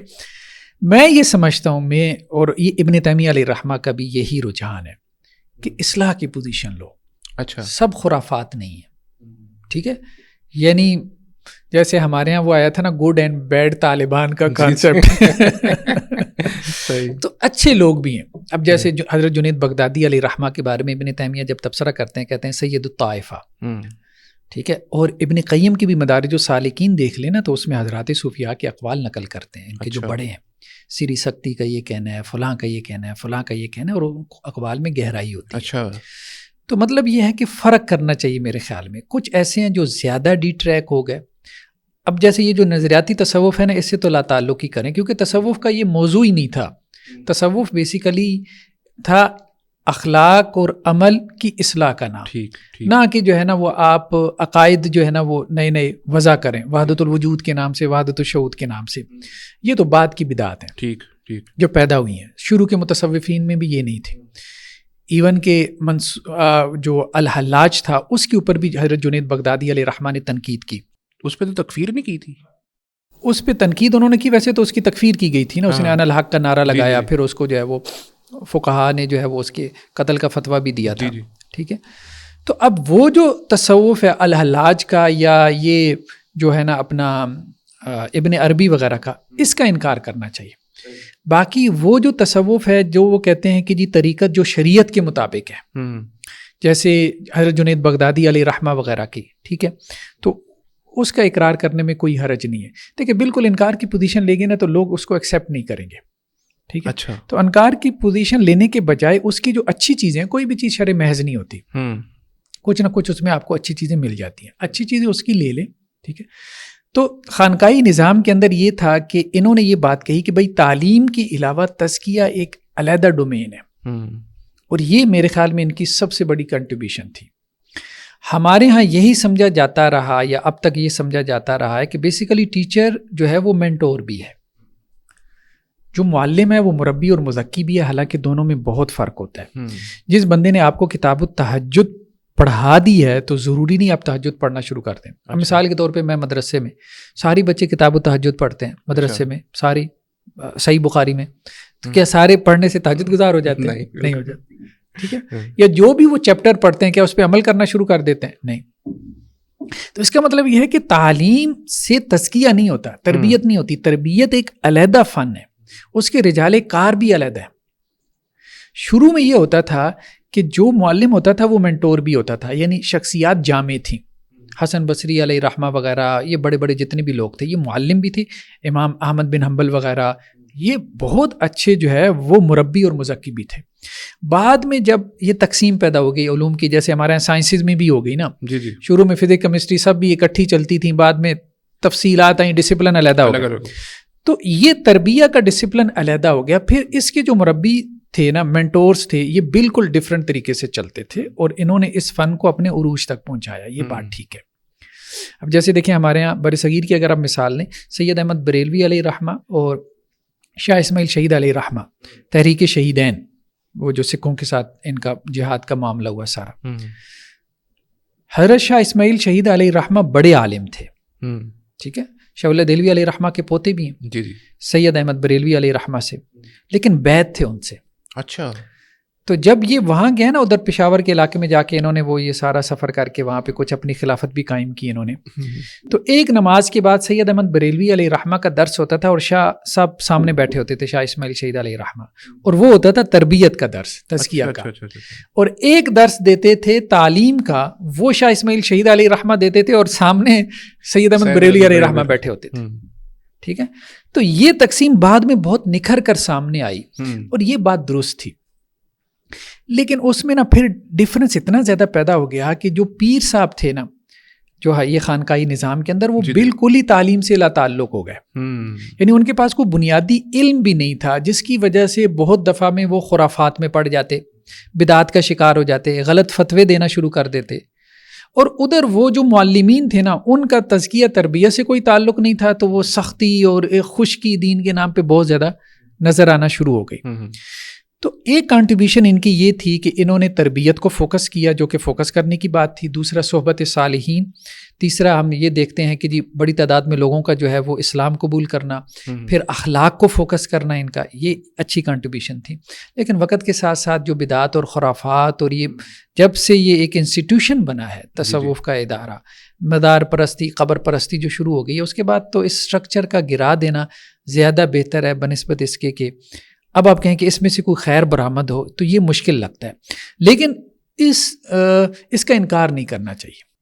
یعنی اگر کوئی شخص یہ کہے کوئی ایسا عمل اس نے کیا ہے کہ جس کا قرآن و حدیث میں ذکر نہیں ہے، اس نے ایسا عمل کیا ہے، لیکن وہ یہ کلیم کرتا ہے کہ جی مجھے تو اس سے بڑا تزکیہ حاصل ہوا ہے، میں تو بڑا اس سے مجھے تو وہ کیفیت حاصل ہو گئی ہے جو مقصود ہے شریعت کی، تو اس شخص کے بارے میں جس عمل کا ذکر نہیں، یہاں پر پورے نظام کی بات نہیں، ہم صرف انڈیویجول عمل کا ذکر کرتے ہیں، تو ہم اس عمل کی مذمت کریں گے یا کہیں گے بھائی تو یہ حاصل ہو گیا تو چلو ٹھیک ہے کوئی بات نہیں. لیکن پھر وہی بات جہاں ہم اسپرچولیٹی سے چلے، سرشاری کی کیفیت جو ہے نا، سرساری کی کیفیت یہ مونکس کو بھی حاصل ہو جاتی ہے. ایسے ہی ٹھیک ہے، بدھ مت کے جو مونکس ہیں جی جی، اور اسی طرح ہندو مت کے اندر یہ لوگ ایسے تو جنگلوں میں جا کے نہیں رہتے تھے، کیوں دنیا سے بے رغبتی اختیار کرتے تھے. گوتم بدھا کو کیفیات حاصل نہیں ہوئی جو اس نے کہا کہ مجھے انلائٹمنٹ مل گئی ہے، بالکل بالکل ٹھیک ہے، پورے مذہب کی اس نے بنیاد رکھ دی. تو ایسا نہیں ہے، لاکھوں میں فالوورز ہیں ان کے، کیوں چل رہے ہیں. دنیا چھوڑنا کوئی آسان کام ہے؟ بالکل. وہ مطلب اپنی بادشاہت چھوڑ کے چلا گیا تو اس کو آپ کہتے ہو کچھ نہیں ملا تھا. نہیں، انسان کو کچھ ملا. تو سرشاری کی کیفیت جو ہے نا، یہ سمجھتے ہیں کہ یہ کیفیت اصل ہے، نہیں. تو ابن تیمیہ علیہ الرحمہ نے ایک کتاب لکھی، الفرقان بین اولیاء الرحمن و اولیاء الشیطان. اولیاء شیطان پہ بھی کیفیات طاری ہوتی ہیں. اچھا. تو کچھ کیفیات شیطانی ہوتی ہیں. شیطان بھی آپ کے اوپر غم کی کیفیت طاری کرتا ہے، خوشی کی کیفیت طاری کرتا ہے. کچھ جو ہے وہ کیفیات طاری ہوتی ہیں، نفسانی ہوتی ہیں، آپ کے نفس کے اندر کی کیفیات ہوتی ہیں. کچھ اللہ کی طرف سے ہوتی ہیں. جیسے خوابوں میں 3 قسمیں ہیں نا، اسی طرح سے انسانی کیفیات کی بھی. اب جو اچھا مربی ہوتا ہے وہ بیسیکلی انالیسس کر کے یہ پہچان لیتا ہے کہ یہ رحمانی کیفیت ہے یا شیطانی ہے، یا یہ میری اپنے نفس کی پیدا کر رہا ہے. صحیح. تو ہر کیفیت کو آپ یہ نہیں کہہ سکتے. کیفیات تو سرشاری کی جو ہے وہ اللہ کی نافرمانی میں بھی طاری ہو جائیں گی. وہ کچھ مجرموں کو تو مجرم کر کے بھی حاصل ہو جاتی ہے، وہ تو اس میں تو ہے، یہ تو بات ہے. اچھا، اس میں ایک اب ایسی چیز شاید جس کو نا ہمارے طبقے کے اندر ایک اس کو ناپسند کیا جاتا ہے، لیکن میں اس کا ذکر ضرور کروں گا. ایک رائٹر ہیں، آپ کہہ لیں کہ وہ نا ان کی ایسی خانقاہی کچھ ایسی بھی ہے، طارق محمود چغتائی صاحب ان کا نام ہے. اب وہ کرتے کیا ہیں، وہ چونکہ ان کو پتہ ہے اہل حدیث جو مکتبہ فکر ہے اس کے ہاں پتہ نہیں کس بات سے، لیکن ایک الرجی موجود ہے، ان موضوعات سے الرجی کافی ہے. اب اس الرجی کو تھوڑا ایکسپلائٹ بھی کرتے ہیں. مزے کی بات ہے، انہوں نے بکس کے جو ٹائٹل لکھے میں تو وہ بتاتا ہوں. اہل حدیث کا ذوق تصوف، یہ انہوں نے باقاعدہ اس کے اندر بہت سارے علماء کی فہرست لسٹ دی ہے. اسماعیل سلفی صاحب اور پتہ نہیں کہ ان کے داؤد غزنوی صاحب کتنے مطلب علماء کا وہ ذکر کرتے ہیں لسٹیں بنا کر. ایک مزے کی بات اور تقریب کری انہوں نے کیا کی، ہمارے دوست ہیں حمید اللہ خان عزیز، ساؤتھ پنجاب سے ہیں، احمد پور شرقیہ سے. انہوں نے مولانا اسحاق بھٹی کی سوانح کے اوپر نا ارمغان کے نام سے ایک بک لکھی. طارق محمود چغتائی صاحب نے سیم ارمغان کے نام سیم ٹائٹل کے ساتھ ان کی تصوف کے اوپر کہ ان کے ہاں جو تصوف کے نظریات یا کچھ ایسے اعمال پائے جاتے ہیں اس کے اوپر کتاب لکھتی. تو یہ کہ ان کے ہاں وہ جو انٹرپریٹ کر رہی ہیں، ہمارے ہاں اس کو وہ ہم ایکنالج نہیں کرتے. غالباً وہ تو کہتی ہیں نا ان کا اہل حدیث کا ذوق تصوف ہے یہ تو ان کے ہاں تو تصوف بڑا پایا جاتا تھا، لیکن ہم اس کا انکار کرتے ہیں اور ہم اس کو نہیں مانتے. وہ پھر ریفرنس کہاں سے نکال کے لا رہے ہیں، وہ پھر یہ چیزیں کہاں سے لا رہے ہیں، یہ بہت بڑا سوال ہے.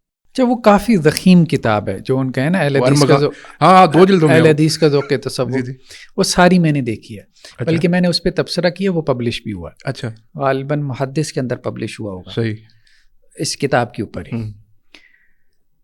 مسئلہ یہ ہے کہ ایک تو انہوں نے وہاں پہ شاہ ولی دہلوی علیہ رحمہ کے پورے کتابچے چھاپ دیے. اچھا، ہاں، وہ حوالے کے پورے کتابچے جو ان کے تعویذ گنڈے کے حوالے سے تھے اور سارے اس قسم کی بہت ساری چیزیں عملیات کے حوالے سے. حالانکہ عملیات کا تصوف سے کیا تعلق، کوئی تعلق نہیں. تصوف ہم نے کہا عبادت میں احسان اور اخلاق کو جو ہے وہ رذائل سے پاک کر کے اخلاق حسنہ سے آراستہ کرنا، یہ بیسیکلی تصوف تھا. باقی یہ سارا تو من گڑت تصوف ہے جو ہندی تصوف اب آپ کہہ لیں کہ جس نے ہمارے عقائد اور نظریات کو بگاڑ کے رکھ دیا، دین کو بگاڑ کے رکھ دیا.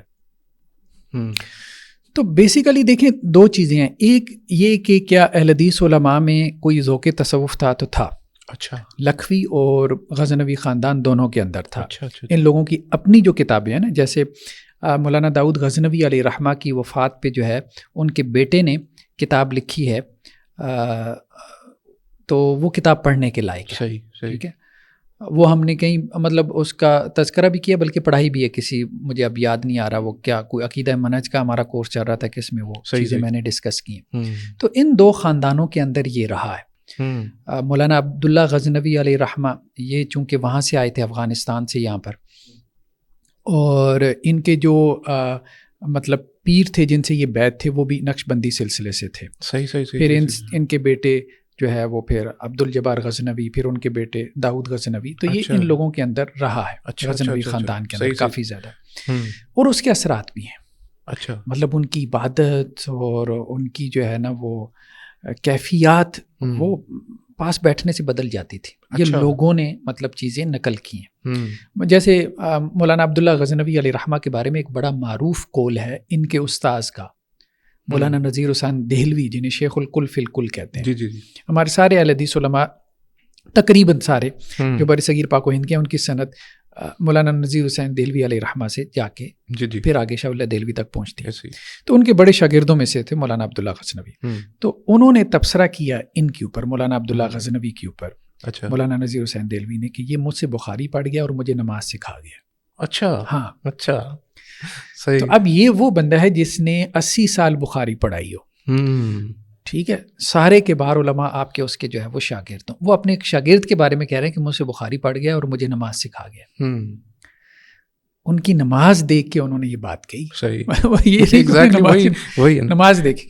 اور ان کی نماز کا معاملہ کیا تھا کہ ایک مرتبہ وہ اپنے اس کے صحن میں جو ہے نا، مسجد کے صحن میں نماز پڑھا رہے تھے، تو طوفانی بارش آ گئی. اتنی طوفانی بارش آئی کہ جتنے پیچھے نمازی تھے سوائے خادم کے غالباً سارے بھاگ گئے. اچھا، دوڑ گئے، مطلب کہ طوفانی بارش ہوئی. تو جب انہوں نے سلام پھیرا تو ان کا پہلا جملہ تھا، اوہو بارش ہوئی ہے، مجھے پتہ ہی نہیں چلا. اچھا، یہ ان کا جملہ تھا. تو یہ ان لوگوں کی یہ چیزیں جو ہے نا اسحاق بھٹی صاحب علیہ رحمہ نے کافی نقل کی ہیں. اگر ان کی کتابیں آپ دیکھیں نا، اسحاق بھٹی صاحب کی بزم ارجمندہ اور اس طرح کی جو کتابیں ہیں، سیر اور سوانح کے اوپر انہوں نے کافی لکھا ہے. حدیث علماء کے یہ کافی قریب رہے ہیں. جی ایسی. تو وہاں آپ کو ذوق نظر آتا ہے. ایون کہ آپ جو ہے نا وہ مولانا ثناء اللہ امرتسری علیہ رحمہ کے اندر بھی جا کے دیکھیں، چونکہ وہ بھی دیوبند میں جا کے پڑھے تھے، تو ان کے اندر بھی یہ چیزیں جو ہے ذوق عبادت سے متعلق کافی نظر آ. بلکہ جس نے قاتلانہ حملہ کیا تھا اس کے گھر وہ جو ہے وہ وظیفہ بیچتے رہے. اچھا. مولانا ثناء اللہ کے اوپر جس نے قاتلانہ حملہ کیا تھا، سر کے اوپر جو ہے وہ کلاڑی ماری تھی، تو خون و خون ہو گئے تھے.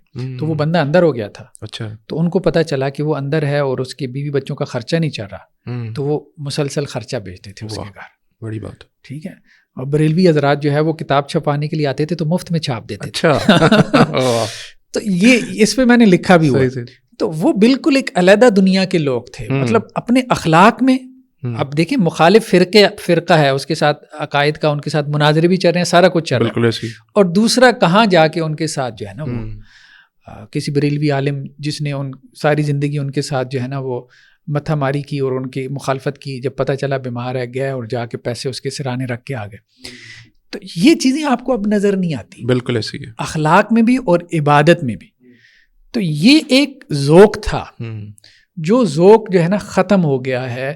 اور میں یہ سمجھتا ہوں اس میں بڑی وجہ جو ہے یہ, چونکہ سعودی عرب میں یہ ذوق نہیں ہے, وہاں مخالفت زیادہ ہوئی سلفیت کی تحریک کی وجہ سے, تصوف کی مخالفت زیادہ ہوئی. ہمارے یہاں برصغیر پاک و ہند میں جو ہے نا ایک توازن تھا شاہ اللہ دہلوی علیہ رحمہ کی وجہ سے. یعنی انہوں نے ایک تو تقلید سے بھی, تقلیدی جمود سے نکالنے کی کوشش کی, اجتہاد کی طرف جو ہے وہ لے کر آئے, قرآن کا بھی ترجمہ کیا, احادیث کی کتابوں کے ترجمے کیے, اور بہت ساری ایسی چیزیں جو ہے وہ لکھیں. اور دوسرا جو ہے نا اس میں پھر ہمارے یہاں برصغیر پاک و ہند میں یہ تصوف کا چونکہ ذوق تھا, تو اس وجہ سے بھی اگرچہ تصوف میں خرابیاں بھی برصغیر کے تصوف, ہم اس کا انکار نہیں کر رہے. پھر مصلحین بھی ہے, ریفارمر بھی ہے, مولانا اشرف علی تھانوی علیہ رحمہ, ان کی شریعت و طریقت آپ پڑھیں تو بہت ریفارمز انہوں نے کرنے کی کوشش کی. انہوں نے یہی بات کی کہ بھائی طریقت جو شریعت سے آزاد ہے نا, مولانا علی میاں نے بھی یہی بات کی, مطلب اس کی کوئی وقت نہیں ہے, وہ طریقت جو ہے نا وہ ہم اس کو ٹھیک نہیں سمجھتے, یا بہت اس کو قابل تنقید سمجھا. بہت تنقیدیں کی تصوف کے اندر جو رسم و رواج آ گیا, مولانا تھانوی علیہ رحمہ نے بھی, مطلب وہاں پہ بھی ریفارمرز رہے ہیں. لیکن اس کے باوجود ایک بڑا حلقہ آپ یوں کہہ لیں 90% جو حلقہ ہے تصوف سے جو متعلق اپنے آپ کو کہتا ہے, وہ سارے خرافات میں پڑے ہیں, شرک بدعات میں, اور قوالی دھمال مکاشفات. اب قبر کے اوپر کھڑے ہو کے مکاشفے ہو رہے ہیں, اس کو تصوف سمجھ لیا, ٹھیک ہے, کہ یہ آدمی کہاں پہنچا ہوا ہے. تو وہ اس طرح کی چیزوں کے اندر جو ہے وہ پڑ گیا, میڈیٹیشن میں مراقبوں میں پڑ گیا ہے, پاس انفاس, اللہ کی ضربیں. حالانکہ اب اللہ مطلب یہ کہ اللہ کا ذکر کہاں, قرآن نے تو حکم دیا قل اللہم, کہیں اللہم. بھائی تم نے کہنا ہی تھا تو اللہم کہہ دیتے, یا اللہ. مطلب انسان اس کے اوپر سوچے بھی, اللہ میں ہوا جو ہے وہ غیب کا صیغہ ہے. اللہ کو آپ نے جو ہے وہ غیب میں رکھ دیا. اللہم میں کا مطلب یہ ہے کہ اے اللہ, اللہ کو کم از کم اپنے خطاب میں لے کر آؤ, پریزنس میں لے کے آؤ, اس کو حضور میں لے کر آؤ, بجائے اس کی کہ اس کو غیاب کا موضوع بنا دو کہ وہ ہے ہی نہیں. تو اس سے کیا تمہارا اللہ سے تعلق قائم ہوگا. تو مطلب یہ ہے کہ وہ رسم و رواج میں بغیر سوچے سمجھے, ٹھیک ہے, اوپر سے چیزیں چلی آ رہی ہیں, آباء و اجداد کی تقلید میں یہ ساری چیزیں چل پڑیں. تو اب وہ رسمی تصوف رہ گیا ہمارے ہاں, صرف ڈھانچہ ہے بے روح قسم کا, جس کے اندر روح ختم ہو چکی ہے. باقی اس کی جو ضرورت ہے, میں یہ سمجھتا ہوں ضرورت ہے اس کی, کیونکہ اہل حدیث حضرات میں بھی خشکی زیادہ آ گئی. صحیح بات یہ ہے, مطلب سختی آ گئی ہے. تو یہ سختی اخلاق کی, اور بھی لوگ کہتے ہیں, میں نہیں صرف کہہ رہا, اور بھی لوگ کہتے ہیں یار ان میں سختی بڑی ہے. تو یہ جو اخلاق کی نرمی ہے نا, جو ہمارے بڑوں میں تھی, بالکل بڑوں میں تھی, اور جس طرح کے ان کے اخلاق تھے, یا جس طرح ان کی عبادت میں احسان کی کیفیت, وہ نہیں رہ گئی. اس کی وجہ یہ ہے کہ انہوں نے تصوف کی اصلاح کی, اصلاح کی پوزیشن لے کے اس میں جو اچھی چیزیں تھی وہ لی. مجلس ذکر ہوا کرتے تھے مولانا داؤد غزنوی علیہ رحمہ کے. اچھا, باقاعدہ مجلس ذکر ہوا کرتی تھی. تو وہ اس کے اثرات بھی تھے. پھر مطلب لوگ یہ کہتے ہیں, بتاتے ہیں, آپ اسحاق بٹی صاحب علیہ رحمہ کی کتابیں پڑھیں, کہتے تھے کہ لوگ جمعہ پڑھنے کے لیے آتے تھے, کیفیت بدل جاتی تھی. بالکل ایسی کیفیت بدل جاتی تھی. اور یہ چیز ہے, دیکھیں کیفیت بدلتی ہے. آپ پتھر کی مطلب یہ برف کی سل کے پاس آپ بیٹھیں گے تو آپ کو جو ہے وہ ٹھنڈک ٹرانسفر ہوگی. آپ آگ کے پاس بیٹھیں گے, گرمائش محسوس ہوگی. تو یہ کیسے ہے کہ ایک ایمان کی بھٹی ہے سینے کے اندر, ایمان جو ہے نا وہ جیسے قرآن کہتا ہے اللہ نور السماوات والارض مثل نوری کمشکات, اللہ کی نور کی مثال بندہ مومن کے دل میں جیسا کہ تاکچہ, اور اس کے اندر یہ اتنا نور, اور وہ آگے ٹرانسفر ہی نہیں ہو رہا. کوئی کیفیت ہی نہیں, جو ساتھ بیٹھا ہوا اس کی کیفیت, اس کی کیا کیفیت, اپنی کیفیت نہیں بدل رہی. ہمارے ہاں مجاہدہ کرنے والے لوگ ہیں, میں مانتا ہوں, ٹھیک ہے, ایفرٹ کرنے والے لوگ ہیں, لیکن کیفیات والے لوگ نہیں ہیں کہ جن کے پاس بیٹھ کے کیفیت بدل جائے. اور یہ میں نے محسوس کیا, کیفیت بدلتی ہے. میں پہلے اس چیز کو نہیں مانتا تھا. صحیح, ہاں, مطلب میں بھی ذرا زیادہ سیلفی والا کی تھا.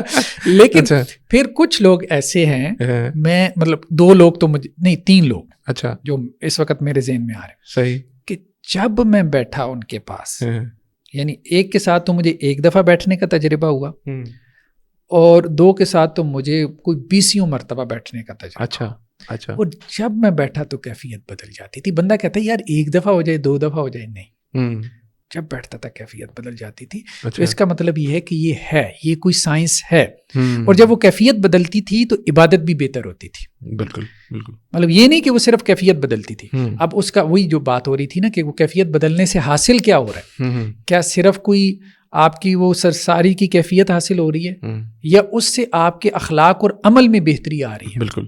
اب اگر آپ کا عمل بہتر، کسی کی صحبت میں بیٹھنے سے وہ آپ کو تہجد کا لیکچر نہیں دے رہا، میں تو اس کے پاس بیٹھنے سے آپ رات کو اٹھ کے تہجد پڑھنا شروع کر دیتے ہو، آپ کا عمل بہتر ہو رہا ہے. ٹھیک ہے، تو اس کا مطلب یہ ہے کہ کوئی ایسی چیز ہے نا بالکل جو فرق ڈال رہی ہے. اس نے آپ کو نصیحت بھی نہیں کی کہ تہجد پڑھو، صرف اس کی کمپنی جو ہے، کمپنی اس کے اوپر فرق ڈال رہی ہے. بہت اچھا. ایک لیکن یہ جیسے آپ بتا رہے تھے یہ ساری ڈیٹیلز، اس میں جو بزرگ تھے اس سے پہلے کے جو اہل حدیث بزرگ تھے ان کے ہاں ایک یہ آپ کہہ رہے تھے کہ تصور بھی پایا جاتا تھا، سب چیزیں تھیں.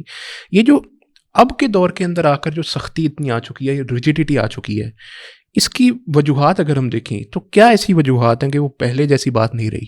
اس کی کیا وجہ ہے کہ پہلے جو تعامل تھا، جیسے آپ جو مثالیں دی ہیں میرے لیے بھی سرپرائزنگ تھیں، اتنا ان لوگوں کے ساتھ اختلاف بھی تھا، ان کے ساتھ سلوک بھی ایسا تھا، تو اب تو وہ بالکل بھی نہیں، اب تو بھول جائیں. تو اس کی کیا وجہ ہے؟ دیکھیں اس کی وجہ جو ہے نا، میرے خیال میں بڑی وجہ تو یہی ہے کہ خود جو تصوف کی طرف اپنی نسبت کرنے والے لوگ تھے نا، تو انہوں نے اس کو کاروبار بزنس بنا لیا. صحیح بات ہے. اچھا. اب جب سب کو نظر آ رہا ہے کہ یار یہ کاروبار بزنس ہے، 100 میں سے آپ کو 90-95 لوگ سارے کاروباری نظر آ رہے ہیں، تماش بین ہیں، خود ان کا عمل سے کوئی تعلق نہیں ہے. مطلب جو اس وقت گدی نشین ہیں، جو آپ کہہ لیں کتنا عمل کرنے والے ہیں، بس زیادہ بس رسمی سا ایک جو ہے وہ داڑھی رکھ لی، جبہ قبہ پہن لیا، امامہ باندھ لیا، مسواک ٹانک لی، ٹھیک ہے، جیب کے اندر شلوار ٹخنوں سے اوپر کر لی، اور یہ ذکر کر لو وہ ذکر کر لو، ایک رسم بنا کے رکھ دیا. لیکن یہ ہے کہ ان کی صحبت سے کوئی خدا یاد آتا ہو، کوئی کیفیات بدلتی ہوں، تو وہ والا معاملہ نہیں ہے. ایک وقتی طور پہ ٹھیک ہے جوش چڑھتا ہے، وہ تبلیغ میں آپ جاتے ہو، وہ دعوت اسلامی میں لوگ چلے گئے کسی جماعت میں، وہ ایک وقتی جوش ہوتا ہے، وہ فیزز آتے ہیں انسان کے اوپر، لیکن وہ مقامات نہیں بنتے، وہ حالات اور کیفیات ہوتی ہیں. جو بندہ آپ کا مقام بنا جائے نا، مقامات جو ہم نے شروع میں مستقل تبدیلی آپ کے اندر پیدا کرتے ہیں، یہ بیسیکلی اوریجنل آدمی ہے. ٹھیک ہے، اور یہ تبدیلیاں تو انسان کے اندر جو ہے وہ کہیں سے بھی آ جاتی ہیں. تو بیسیکلی خود وہ زوال کا شکار ہو گیا. ہمارے ہر ادارہ زوال کا شکار ہوا نا، تعلیم بھی زوال کا شکار ہوئی، تو تصوف کا ادارہ بھی زوال کا شکار ہوا. تو اب جب اس کو دیکھا انہوں نے، تو ایک طرح سے آپ کہہ بھی سکتے ہیں کہ وہ حق بجانب تھے، کہ ان کو کوئی ایسا بندہ ملا ہی نہیں، انہیں کسی ایسے بندی کی صحبت ہی نہیں. جیسے میں اب مخالفت ہی کرتا رہا جب تک مجھے کسی ایسے بندے کی صحبت ہی نہیں حاصل ہوئی. میں یہ سمجھتا رہا یار یہ ایسی ہے، فضول سی باتیں. لیکن جب صحبت حاصل ہوئی پھر پتہ چلا کہ نہیں یار یہ ایک علیحدہ دنیا ہے. تعلیم اور چیز ہے، تربیت بالکل اور چیز ہے. تعلیم کی رجال کار اور ہیں، تربیت کے اور ہیں. مولانا عبد القادر رائے پوری جیسے یہ دیوبند کے بڑے تھے، ان سے لوگ بیعت بھی ہوتے تھے. اب لوگ ان کے پاس آتے تھے کہ جی آپ جو ہے نا، جیسے مثال کے طور پہ ایک مسئلہ ہم لیتے ہیں. مسئلہ یہ ہے کہ جی مجھے آپ کو سب کو ہمیں نماز میں خیال آتے ہیں. لوگ ہم سے بھی پوچھتے ہیں، بہت اہم بات، مطلب نماز میں خیالات کیسے دور کریں. ٹھیک ہے، اب ایک بندہ اصلاح کرنا چاہتا ہے نا، عبادت میں احسان پیدا کرنا چاہتا ہے، تو سب سے پہلے کیا ہے کہ بھائی نماز میں خیالات جو ہے وہ میرے ختم ہوں اور اللہ کی طرف میری توجہ. ٹھیک، اب اس نے ارادہ کر لیا. اب وہ کسی اہل حدیث عالم سے پوچھے گا، کیا جواب دے گا؟ ایک ہی جواب ہے رٹا رٹایا. اللہ کے رسول صلی اللہ علیہ وسلم کی حدیث ہے، ٹھیک ہے، کہ ایک صحابی نے آپ علیہ السلام سے کہا کہ جب مجھے خیالات آتے ہیں، تو اللہ کے رسول نے کہا بھائی ایک شیطان ہے، اس کا نام ہے خنزب. جی ٹھیک ہے، تو یہ پڑھ لیا کرو، اللہ انی اعوذ بک من الخنزب. ٹھیک ہے، اور ایسے کر دو. تو وہ اس صحابی کا تو ہو گیا، ٹھیک، آپ کا نہیں ہوتا، کسی کا بھی نہیں ہوتا. اب کر لے، اچھا کوئی بھی کر کے دیکھ لے. صحیح. اب یہ نہیں کہہ رہے کہ ہمارا نہیں ہوتا، کر کے دیکھ لے. سائنس کو سمجھنے کی ضرورت ہے. اس کا کیوں ہو گیا تھا، آپ کا کیوں نہیں ہو رہا. ٹھیک ہے، اب مولانا اچھا اب یہ ایک ٹیکنیک ہے. ٹھیک ہے، اصل بات یہ ہے نا کہ یہ ہم نہیں کہہ رہے کہ اللہ کے رسول نے کہہ دیا تو نہیں ہوگا. گہرائی اور فقاہت کی بہت ضرورت ہے. جیسے نصوص میں کی تشریح میں ایک لٹرلزم پیدا ہو گیا, تو اسی طرح وہ جو تربیت سے متعلق روایات اور آیات اور احادیث تھی ان کے حوالے سے بھی ایک لٹرلزم پیدا ہو گیا, اور لوگوں نے ظاہری معنی لے کے یہ سمجھا کہ شاید یہ کام اسی طرح سے ہی ہوتا ہے. گہرائی نہیں رہ گئی. ٹھیک ہے, گہرائی بہت ضروری ہے. یہ گہرائی پیدا ہوتی ہے جس طرح کسی فقیہ کے ساتھ رہ کے گہرائی پیدا ہوتی ہے, اسی طرح جو اچھا مربی اور مذکی ہوتا ہے نا وہ آپ کے اندر گہرائی پیدا کرتا ہے. اب بعض اوقات ایک صاحب مجھ سے اختلاف کر کے کہنے لگے کہ حافظ صاحب یہ آپ کے یہ نظریات ہیں, انا احبک فی اللہ. اچھا ٹھیک ہے, تو میں فوراً اس کو کہنے لگا, پھر میں رک گیا. اچھا کہ تم مجھ سے اللہ کے لیے محبت نہیں کرتے, اپنے نفس کے لیے کرتے ہو. اچھا, اس کی وجہ کیا؟ اس کی وجہ یہ ہے کہ اللہ کے لیے جو محبت ہوتی ہے نا اس کے اندر کوئی کنڈیشن, کوئی شرط نہیں ہوتی. اس میں آپ, جیسے مجھے آپ سے محبت ہے, جیسے آپ ہیں مجھے آپ سے محبت ہے. یہ نہیں ہے کہ آپ میرے مطابق ہو جاؤ. ایگزیکٹلی. ٹھیک ہے, میں پہلے یہ خواہش رکھوں کہ آپ میرے مطابق ہو جاؤ. اچھا, اب وہ جو محبت کا اظہار بھی کر رہا ہے نا, بیسیکلی آپ اس کو گہرائی سے دیکھیں, وہ بیسیکلی محبت کا اظہار اس لیے کر رہا ہے کہ میں اس کے مطابق ہو جاؤں, اس کے نظریات اختیار کر لو. وہ بیسیکلی اس جملے کو ایک ٹول کے طور پہ استعمال کر رہا ہے. اب بات سمجھ رہے؟ اور اگر میں اس کے نظریات کے مطابق نہیں ہوں گا یا کبھی میں اس کو کرٹیسائز کر دوں گا تو اس کی ساری محبت جو ہے وہ دائیں بائیں ہو جائے گی اور وہ میرے ساتھ وہ کر دے گا. بالکل, جس کا کوئی مطلب, یہ تو مطلب کے لیے ہوئی. تو یہ گہرائی جو ہے نا بہت زیادہ پیدا کرنے کی ضرورت ہوتی ہے اس بات کو سمجھنے کے لیے. مولانا عبد القادر رائے پوری جو ہے ان کے پاس وہ مسجد میں ایسے بیٹھے ہوتے تھے, لوگ آتے تھے. اب ایک بندہ آ گیا, حضرت جو ہے نا وہ نماز میں خیالات آتے. ٹھیک ہے, چلو جاؤ وضو کر کے آؤ. وضو کر کے آ گیا, اچھا یہ کونے میں چلے جاؤ اور 2 رکعتیں پڑھو.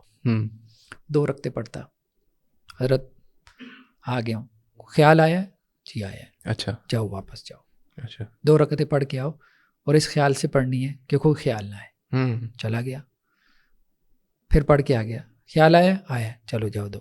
اچھا, اب بات یہ ہے کہ اب یہ ایک پریکٹیکل چیز ہے. ہمارے ہاں تربیہ کو بھی ایک نصاب بنا دیا گیا, کریکلم بنا دیا گیا, بھئی کتاب پڑھا دو. کتاب پڑھانے سے کیا تربیہ ہوگی؟ ٹھیک ہے, جیسے وہاں دیکھیں نا, وہاں تو انہوں نے یہ کام کیا سیکولر ایجوکیشن کے اندر کہ جو پیشہ ورانہ اور فنی تعلیم ہوتی ہے نا اس کو بالکل ٹیکنیکل ایجوکیشن جسے اس کو بالکل علیحدہ کر دیا. بالکل, پڑھانے کی ضرورت نہیں ہے بھائی, مطلب یہ ہے کہ یہ ہارڈ ویئر ہے, یہ سافٹ ویئر, اب اس کو ڈائریکٹ سکھانا شروع کر دو. کیا تھیوری اس کو بتائے جا رہے ہو. ایک یہ ہے کہ 4 سال بزنس پڑھائی جا رہے ہو BBA میں, اور ایک یہ ہے کہ وہ ابا کے ساتھ بیٹھ کے جو ہے وہ 10 سال کی عمر میں بیٹھا, 14 سال کی عمر میں وہ بزنس مین بن گیا. تو پریکٹیکل جو ٹپس ہوتی ہیں بیسیکلی مربی اور مذکی بیسیکلی پریکٹیکلی لے کے چلتا ہے آپ کو, وہ بتاتا نہیں آپ کو زیادہ, وہ آپ کو زیادہ سکھاتا ہے. بیسیکلی میں یہ کہتا ہوں مربی اور مذکی وہ ہے جو آپ کو عمل کے اس لیول پر لے آئے کہ جس کے اوپر وہ خود ہو یا اس کے قریب لے آئے. تعلیم میں دیکھیں نا, آپ صرف انفارمیشن ٹرانسفر کر رہے ہوتے ہیں. بالکل, یہ صحیح ہے, یہ غلط ہے. ٹھیک ہے, اب وہ صحیح کے اوپر آ جائے, کیسے آئے گا؟ ٹھیک ہے, تو وہ بیسیکلی اس کے لیے پرسنل جو ہے نا, پرسنل جسے کہتے ہیں اٹینشن کی بھی بہت ضرورت ہوتی ہے. اور یہ جو ہمارے ہاں دائی لوگ ہوتے ہیں, دعویٰ والے, اچھا یہ اس میں اچھے ہوتے ہیں تربیہ میں, دعویٰ والے, جو تعلیم والے نہیں, دعویٰ والے, کیونکہ ان کا فوکس ہوتا ہے لوگوں کو دین کے اوپر جو ہے وہ پریکٹس کروانا, پریکٹیکلی اسٹیپس بتانا کہ ایسے ایسے کرو تو ایسے ایسے ہو جائے گا. بالکل صحیح, وہ اس طرح سے لے کر آتے ہیں.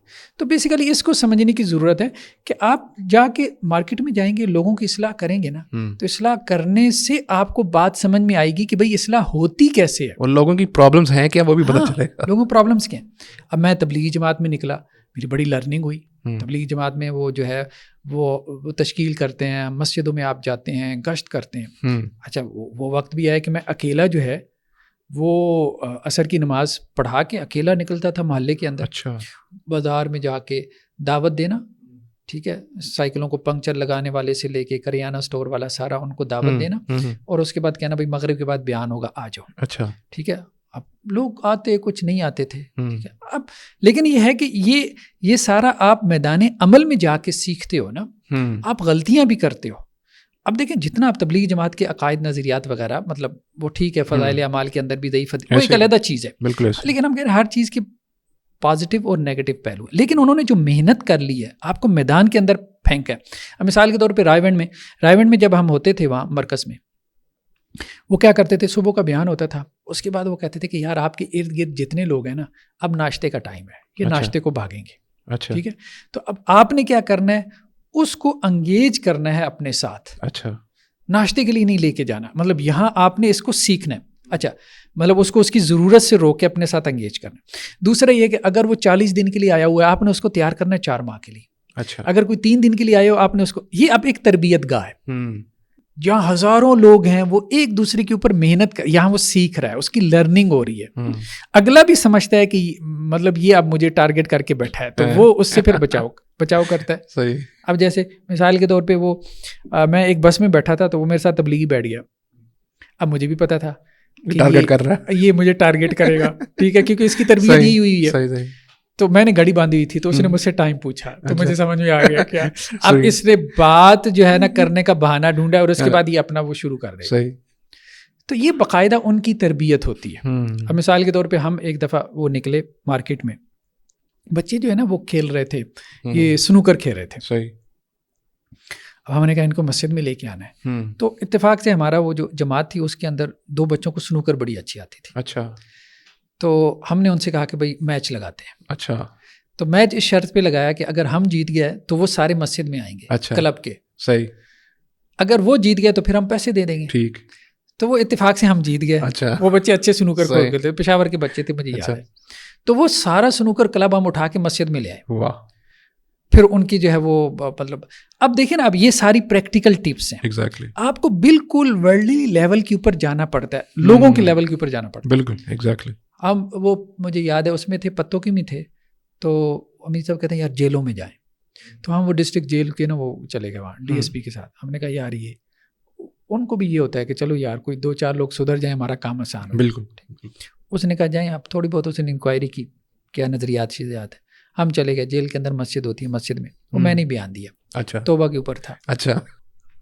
وہ بیان جب 15-20 منٹ ہوا تو اس کے بعد میں نے کہا کہ یار کون کون ہمارے ساتھ جانا چاہتا ہے 4 ماہ کے لیے. سارے نے ہاتھ کھڑے کر دیے. تو امیر صاحب کہتے ہیں کہ اگر تم باہر ہوتے نا، صرف ہم یہ کہتے کہ 4 منٹ کے لیے کون جانا چاہتا ہے، کوئی ایک بھی تم میں سے تیار نہ ہوتا. تو بس ایک لیسن ہے، ایک میسج ہے. بالکل. لیکن یہ ہے کہ وہاں لوگوں کے دل نرم ہوتے ہیں. اب جیلوں میں جا کے آپ نے کیسے تبلیغ کرنی ہے، ہاسپٹلز میں کیسے کرنی ہے، یہ بھی ایک آرٹ ہے. ہاں، سنوکر کلبز میں جا کے کیسے کرنی ہے. وہ دیکھیں وہ جو کرتے تھے اپنا قہوہ خانوں میں جا کے کرتے تھے، الاخوان المسلمون والے. بالکل. اب مسجد میں کتنے لوگ آ رہے ہیں مجھے بتائیں ڈاکٹر صاحب، کتنے لوگ آ رہے ہیں؟ اصل دنیا تو وہاں بیٹھی ہے. بالکل ایسے مارکیٹس میں بیٹھی. تو یہ جا کے دعوت اور تبلیغ کا کام کرنا، یہ سارا آرٹ ہے. ٹھیک ہے، یہی تو اللہ کے رسول نے 13 سال مکہ میں کام کیا نا، گلیوں میں جا کے، بازاروں میں جا کے یہ سارا کام کیا. تو یہ سیکھنا ہے. اچھا، اس کے ساتھ پھر تربیت از خود آ جاتی ہے. جب آپ لوگوں کے پیچھے رلتے ہیں نا، آپ کا ٹارگٹ یہ ہو جاتا ہے کہ اس کو میں نے اپنے ساتھ لگانا ہے. جب آپ رلتے ہیں نا، پھر آپ کا اصل میں تزکیہ ہوتا ہے. ایگزیکٹلی. ہاں، آپ اپنے مقام سے، مرتبے سے آپ جب آپ گرتے ہیں نا، کوئی شیخ صاحب کہنے والا نہیں ہے، کیونکہ آپ کو جانتا ہی نہیں ہے، آپ اجنبی ہو. بالکل. ٹھیک ہے، تو وہاں تو آپ ایک عام انسان. اچھا، اب ایک اہم پوائنٹ، بلکہ بہت اہم پوائنٹ آج کل کے حوالے سے ہے، کیونکہ آج کل کے حوالے میں نا یہ، کیونکہ میری فیلڈ سے بھی ریلیٹڈ ہے، مجھے بھی ایسی چیزیں بہت زیادہ ایسے کیس سننے کو ملتے ہیں کہ لوگوں کی جو ایموشنل ہیلتھ ہے، اور جو خصوصاً آپ کے بھی سننے میں آتا ہوگا، بڑے لوگ ڈپریشن میں جا رہے ہیں، یہ ہو رہا ہے، وہ ہو رہا ہے. سب سے پہلے یہ کہ کیا یہ بھی کوئی ایک روحانی بیماری ہے، یا اس کو ہم کس طرح انٹرپریٹ کریں گے؟ اور جو روحانی بیماریاں ہوتی ہیں ان کے علاج کے لیے بھی کوئی ہمارے پاس میکانزم موجود ہے؟ اگر وہ ہے تو وہ بھی ضرور بتائیں تاکہ لوگوں کی اس میں ہیلپ ہو سکے. دیکھیے، بہرحال فرق تو پڑتا ہے کہ ڈپریشن، آپ کی انزائٹی، اس کے اوپر جو ہے نا سائیکالوجی میں بھی کافی زیادہ ریسرچ پیپرز ہیں. ٹھیک. کہ جو ریلیجیس پرسنز ہوتے ہیں وہ جلدی ان چیزوں کو ہینڈل کر لیتے ہیں. ایگزیکٹلی. ٹھیک ہے، مطلب خدا کے اوپر جو فیتھ ہے، جو بلیو، جو ایک ایمان ہے، وہ ایک آپ کہہ لیں ایکسٹرا فیکٹر بن جاتا ہے. ان چیزوں سے آپ کو وہ ایک ایڈوانٹیج ہے، وہ ایڈوانٹیج آپ کے لیے ہو جاتا ہے. یہ بات بہت حد تک جو ہے وہ آپ کہہ لیں کہ جی ایکسیپٹیڈ ہے یا ثابت شدہ ہے. جہاں تک یہ مسئلہ ہے نا کہ ہمارے یہاں ایک غلط فہمی پیدا ہوئی کہ صاحب ایمان کو ڈپریشن پیدا نہیں ہوتا. ہاں، یہ پوائنٹ، یہ غلط بات ہے. یہ ٹھیک نہیں ہے. یا اس کو انزائٹی نہیں ہوتی، ایسا نہیں ہے. ٹھیک ہے، جیسے دیکھیں اللہ کے نبی صلی اللہ علیہ وسلم کے اوپر بھی غم آتا تھا. جیسے وہ جو سال ہے نا 10 نبوی، اس کو عام الحزن کہا گیا، ایئر آف سارو. ایگزیکٹلی. ٹھیک ہے، وہ اس لیے کہا گیا کہ آپ علیہ السلام کے 2 جو بڑے آپ کہہ لیں سپورٹر تھے، سیدہ خدیجہ رضی اللہ عنہا، حضرت ابو طالب جو ہے وہ دنیا سے چلے گئے، اور آپ کے اوپر ایک غم کی کیفیت طاری ہوئی. بالکل. پھر ہم دیکھتے ہیں حضرت یعقوب علیہ السلام، وَابْيَضَّتْ عَيْنَاهُ مِنَ الْحُزْنِ، کہ رو رو کے حضرت یوسف علیہ السلام کی جو ہے وہ جدائی میں ان کی آنکھیں جو ہے وہ سفید ہو گئیں، بنائی جاتی رہی، اور وہ اپنے اندر ہی اندر سے گل رہے تھے، یہاں تک کہ گھر والوں نے کہا کہ آپ تو اپنے آپ کو ہلاک کر لیں گے. یعنی گھر والوں کو ترس آنا شروع ہو گیا ان کی کیفیت کے اوپر. ٹھیک ہے، تو اس لیے اس کی ہمیں جو ہے وہ مثالیں تو مل جاتی ہیں، مطلب یہ ہم نہیں کہہ سکتے. اس کی وجہ ہے کہ یہ ڈپریشن ہے، انزائٹی ہے، یہ جتنی بھی کیفیات ہیں یہ سب آزمائش ہیں، اور اللہ تعالیٰ نے دنیا کو ٹیسٹ بنایا، آزمائش بنایا. ٹھیک ہے، وہ آزمائش جسمانی بھی ہو سکتی ہے، مالی بھی ہو سکتی ہے، روحانی بھی ہو سکتی ہے، ذہنی بھی ہو سکتی ہے. کسی اعتبار سے بھی آپ کے اوپر آزمائش آ سکتی ہے. بیسیکلی وہ آزمائش آپ کے درجات، ہمارا اسلامک پرسپیکٹیو کیا ہوگا کہ یہ آزمائش میرے درجات کو بلند کرے گی. اچھا، یہ اسلامک پرسپیکٹیو آپ کے اندر ریزیلینس پیدا کرے گا، یعنی وہ صدمے کے خلاف جو ہے نا آپ کے اندر ایک آپ کہہ لیں کہ یہ قوت برداشت پیدا ہو جائے گی. پھر صبر کا کانسیپٹ ہے. اب دیکھیں نا، اگر بندے مومن جو ہے وہ اس کو غم دکھ پریشانی پہنچتی نہیں تو صبر کس چیز کے اوپر کرے گا؟ قرآن تو 2 ہی رویوں سے بھرا پڑا ہے، صبر سے اور شکر سے. ٹھیک ہے، تو وہ صبر کرے گا، صبر تو غم کے اوپر. تو وہ یہ ہے کہ بندے مومن کے اوپر بھی یہ کیفیات طاری ہوتی ہیں، بالکل، لیکن وہ اپنے صبر کی وجہ سے اور اپنے دوسرے جو مقامات ہیں اندر کی کیفیات کی وجہ سے وہ ان سے گزر جاتا ہے، آسانی سے گزر جاتا ہے. جیسے ایک حدیث میں آتا ہے نا کہ بندے مومن کی مثال ایسے ہے کہ جیسے ایک چھوٹا سا پودا نکلتا ہے. جب وہ پودا نکلتا ہے نا تو تیز ہوا چلتی ہے. جب تیز ہوا چلتی ہے نا تو اس پودے کو جھکا دیتی ہے، یہاں تک کہ زمین تک لگا دیتی ہے، بالکل، کبھی ادھر کبھی ادھر. ٹھیک ہے، لیکن اس کے باوجود جب ہوا تھوڑی کم ہوتی ہے تو وہ کھڑا ہو جاتا ہے. یعنی اس کے اندر لچک اتنی ہوتی ہے کہ وہ آزمائش اس کو گرا دے گی، ہو سکتا ہے بستر پہ بھی گرا دے، لیکن جیسے ہی وہ آزمائش آگے پیچھے ہوگی وہ پھر کھڑا ہو جائے گا، اس کو کوپ کرنا آ جائے گا. ہاں، اصل بات یہ وہ کھڑا ہو جاتا ہے، وہ سوسائڈ کی طرف نہیں جائے گا. آپ یہ نہیں کہہ سکتے کہ ایمان اور سوسائڈ جمع ہو جائے گی، ایمان اور سوسائڈ جمع نہیں ہوگا. Exactly. وہ کمزور انسان ہے جو کہتا ہے کہ جی میں لڑ نہیں سکتا آزمائش کے ساتھ. ٹھیک ہے، اس کے اندر ایمان کی کمی ہے، اس لیے آپ علیہ السلام نے ایسے شخص کی جنازہ بھی نہیں پڑھائی. ٹھیک ہے، ہاں، لیکن جو ڈٹا ہوا ہے، جو کھڑا ہوا ہے کہ نہیں بس ٹھیک ہے، لائف ہے ہی ایسی، اللہ نے لائف کو ڈیزائن ہی ایسے کی ہے، بس اب گزارنی ہے. دنیا میں آئی مرنے کے لیے، دنیا میں اگر سکھ ہے تو دکھ بھی ہے، بالکل، آسانی ہے تو اس کے ساتھ اللہ نے.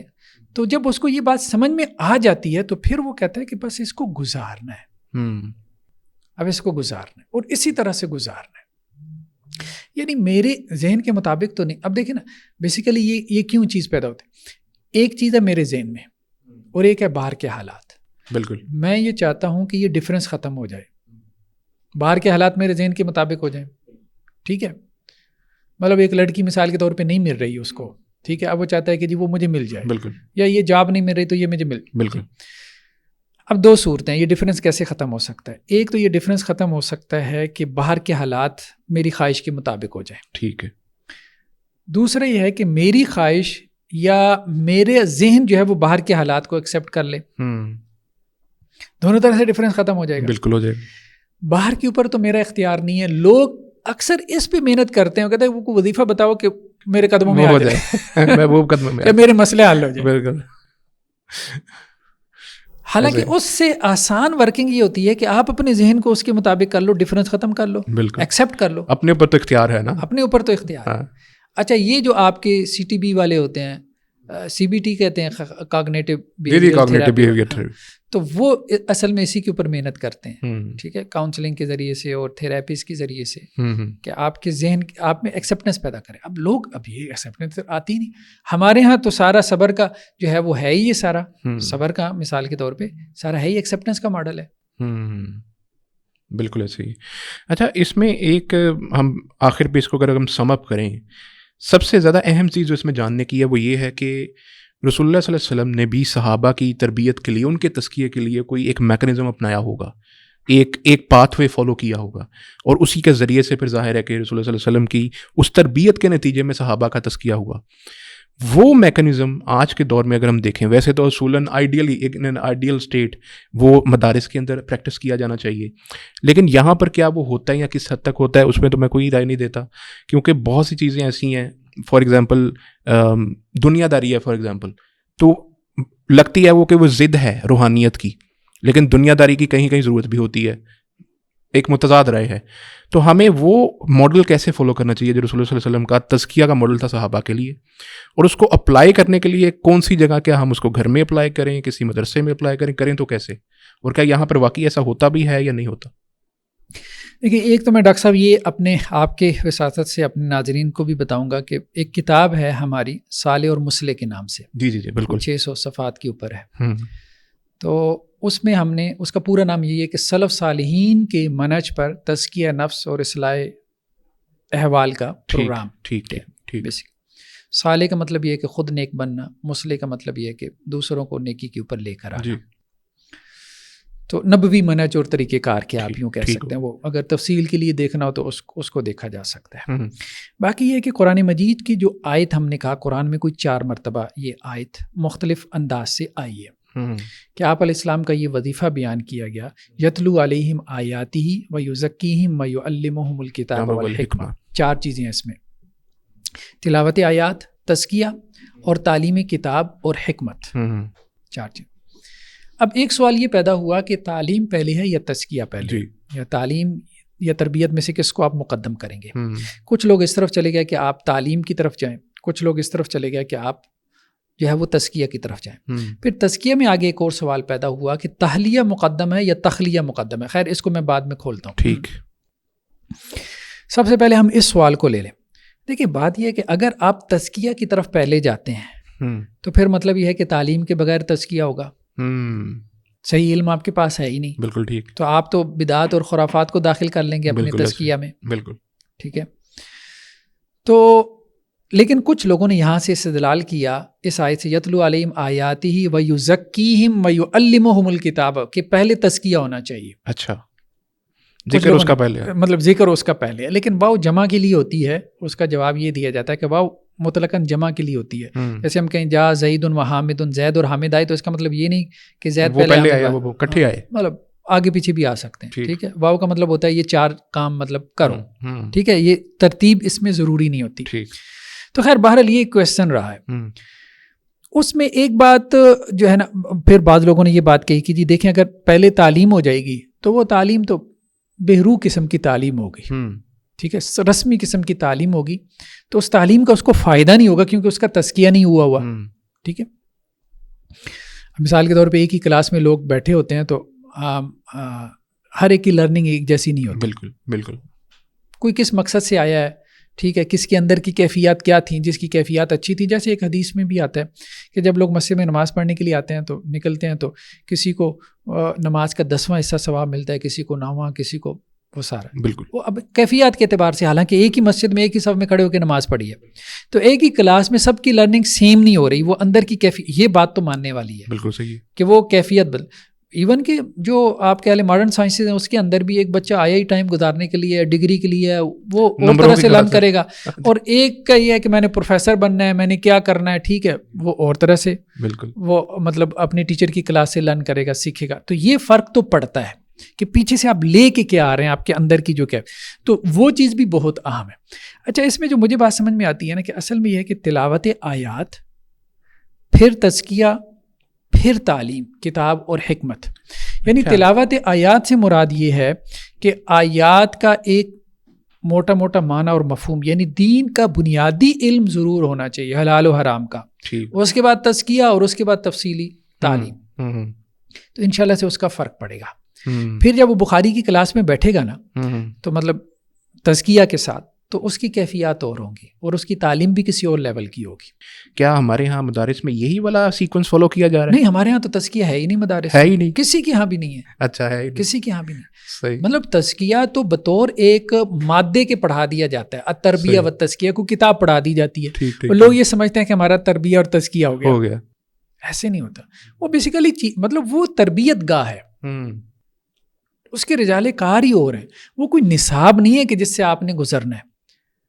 ایون کہ اب ہم بھی جب مدارج السالکین پڑھا رہے ہوتے ہیں تو اسٹوڈنٹس پوچھتے ہیں تو میں انہیں واضح کرتا ہوں یار یہ ہم ایک نصاب پڑھے, ہم جانچ رہے ہیں کہ تزکیہ اور تربیہ کیا ہوتا ہے. اس سے یہ انشور نہیں ہوتا کہ ہمارا تربیہ اور تزکیہ ہو رہا ہے. اس کے لیے علیحدہ رجال کار ہیں, آپ کو ان کے پاس جانا پڑے گا, ان کے پاس وقت لگانا پڑے گا. وہ آپ کو کوئی نصاب نہیں پڑھائیں گے, وہ خاموش رہ کے آپ کا تربیہ اور تزکیہ کر دیں گے. بہت دفعہ میں خاموشی آپ کو سکھا دیتی ہے. ایگزیکٹلی. یعنی آپ اپنے جو ہے وہ اس کو سوال کر رہے ہیں اپنے شیخ سے, بالکل وہ آگے سے خاموش ہو گیا. اس سے جو لرننگ ہوتی ہے وہ آپ کے 1 گھنٹے کے اس کے شاید لیکچر دینے سے نہیں ہوگی. یہی بات ہے. تو یہ بیسیکلی وہ مربی اور مزکی ہوتا ہے جو اس چیز کو سمجھتا ہے گہرائی میں کہ مجھے اب کیا کہنا ہے, کیا کرنا ہے, اس کے ساتھ کیسے چلنا ہے. یعنی تربیت گاہوں میں تربیت گاہ والی بات کم رہ گئی ہے. وہ کم رہ گئی ہے. نہیں, تربیت گاہیں ہمارے یہاں ہیں ہی نہیں. میری رائے ہے کہ تربیت گاہیں علیحدہ سے ہونی چاہیے, اور ہمارے پاس ایک ٹیم بھی ہونی چاہیے مربی اور مزکی حضرات کی.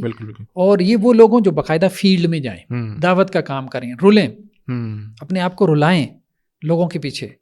پھر اس کے بعد ان کا تزکیہ ہوگا, اور اس تزکیے کے بعد پھر وہ لوگوں کا جو ہے وہ تزکیہ کریں. اچھا, آخر میں میں کویشچن آپ سے کرنا چاہوں گا کہ عبادات میں خصوصاً نماز میں جو خشوع و خضوع ہے وہ غالباً حدیث میں بھی آتا ہے, سب سے پہلے جو چیز اٹھے گی سنت سے وہ خشوع و خضوع ہے. اب اس کو اگر کوئی انسان واپس حاصل کرنا چاہے اس کے پریکٹیکل سٹیپس کیا ہوں گے؟ کیونکہ میرے خیال یہ وہ چیز ہے جس سے ہر بندہ ہی سفر کر رہا ہے. کوئی میرے خیال میں ایسا بندہ نہیں ہوگا جس کو یہ ایشو خشوع خضوع کا نہیں ہوگا کہ عبادات میں وہ ایمان کی حلاوت کو محسوس کرنا. ایمان تو خیر کم زیادہ ہوتا ہے, وہ تو چلو ٹھیک ہے, لیکن کیا اس کے لیول کو انکریز کرنا اور پھر یہ کہ وہ خشوع اور خضوع کو حاصل کرنا, اس کے آپ کے نزدیک پریکٹیکل سٹیپس کیا ہو سکتے ہیں؟ ٹھیک ہے, پریکٹیکل ٹپس کے اندر جو ہے نا سب سے آسان سے ہم شروع کرتے ہیں. اچھا. سب سے آسان صحبت صالحین ہے. اچھا. قرآن بھی کہتا ہے کونوا مع الصادقین, سچے لوگوں کے ساتھ ہو جاؤ. ٹھیک ہے, جو آدمی سچا ہے, ٹھیک, سچا ہے, اپنے احوال میں سچا ہے, اپنی کیفیات میں سچا ہے, جسے اپنے بارے میں کوئی غلط فہمی نہیں ہے. بالکل ٹھیک ہے. ہاں, جو اپنے بارے میں غلط فہمی میں مبتلا ہے کہ میں کچھ ہوں, اس سے آپ سائڈ پہ ہو. سچا مطلب آدمی وہ ہمیشہ عاجز ہوگا, اپنے آپ کو عام ہی سمجھے گا, عام انسانوں میں سے ہی سمجھے گا. ٹھیک ہے, انسان ہے بھی عام ہی. تو ایک بات تو یہ ہے کہ نیک لوگوں کی صحبت, اس کا فرق پڑتا ہے. جیسے ہم نے کہا کہ برف کی سل کے پاس بیٹھنے سے, آگ کے الاؤ کے پاس بیٹھنے سے فرق پڑتا ہے. تو آپ یوں کہہ لیں کہ جس کی نماز کی کیفیات اچھی ہیں, مطلب آپ کو کیا چاہیے. پہلے تو مثال کے طور میں یہ سمجھتا ہوں کہ یار مجھے عاجزی چاہیے. ٹھیک ہے, تو آپ عاجز انسان کے پاس بیٹھیں, کچھ نہ کچھ ٹرانسفر ہو جائے گی, ساری نہ سے. بالکل صحیح. ایون کہ کہا جاتا ہے کہ حضرات انبیاء نے بکریاں چرائیں. اس کی وجہ یہ ہے کہ بکریوں کے اندر ہمبلنس ہوتی ہے, عاجزی ہوتی ہے. بکریوں کے باڑے میں اجازت دی نماز پڑھنے کی, اونٹ کے باڑے میں اجازت نہیں دی. ٹھیک ہے, تو اس کے اندر غصہ ہے, غضب ہے اونٹ کے اندر. جانوروں تک کے اثرات آتے ہیں, مطلب جن کے ساتھ آپ رہتے ہیں ان تک کے اثرات آتے ہیں. ٹھیک ہے, تو اس لیے انسان جس سوسائٹی میں, جس معاشرے میں, جن لوگوں کے ساتھ آپ اٹھتے بیٹھتے ہیں, کھاتے پیتے ہیں, ان کے اثرات آپ کے اندر آتے ہیں. بالکل صحیح. ٹھیک ہے, تو ایک تو یہ ہے کہ بیڈ کمپنی اس سے دور رہے, اور اچھی کمپنی, گڈ کمپنی, یہ سب سے سمپل ہے اگر آپ اس کو فالو کر سکیں. دوسری چیز جو ہے نا, کثرت ذکر. یا ایھا الذین آمنوا اذکروا اللہ ذکرا کثیرا. حضرات صوفیہ یا تصوف میں ایک چیز کے اوپر ڈالتے تھے, کثرت ذکر کے اوپر. اچھا, ایک درمیان میں وہ آیا تھا تحلیہ اور تخلیہ والا. جی.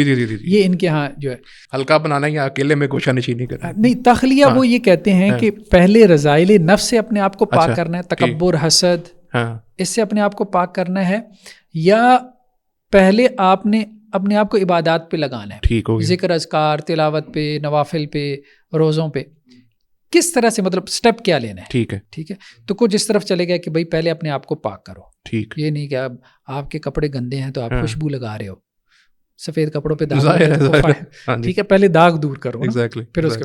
تو وہ دونوں منہج ان کے اندر چلتے ہیں. نقشبندیہ اور چشتیہ میں اس میں اختلاف ہو گیا.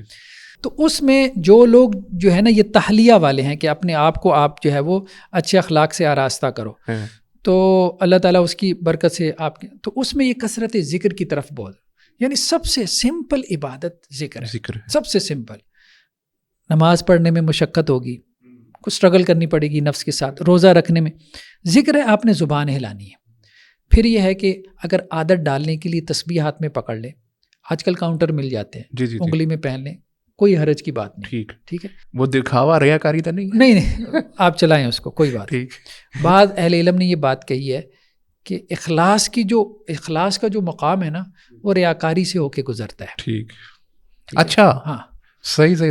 تو شروع میں یہ سارے لیکن یہ کیفیات ہوتی ہیں، عارضی ہوتی ہیں، آتی ہیں چلی جاتی ہے. مقام اخلاص کا انسان وہاں پہ جا کے کھڑا ہو جاتا ہے.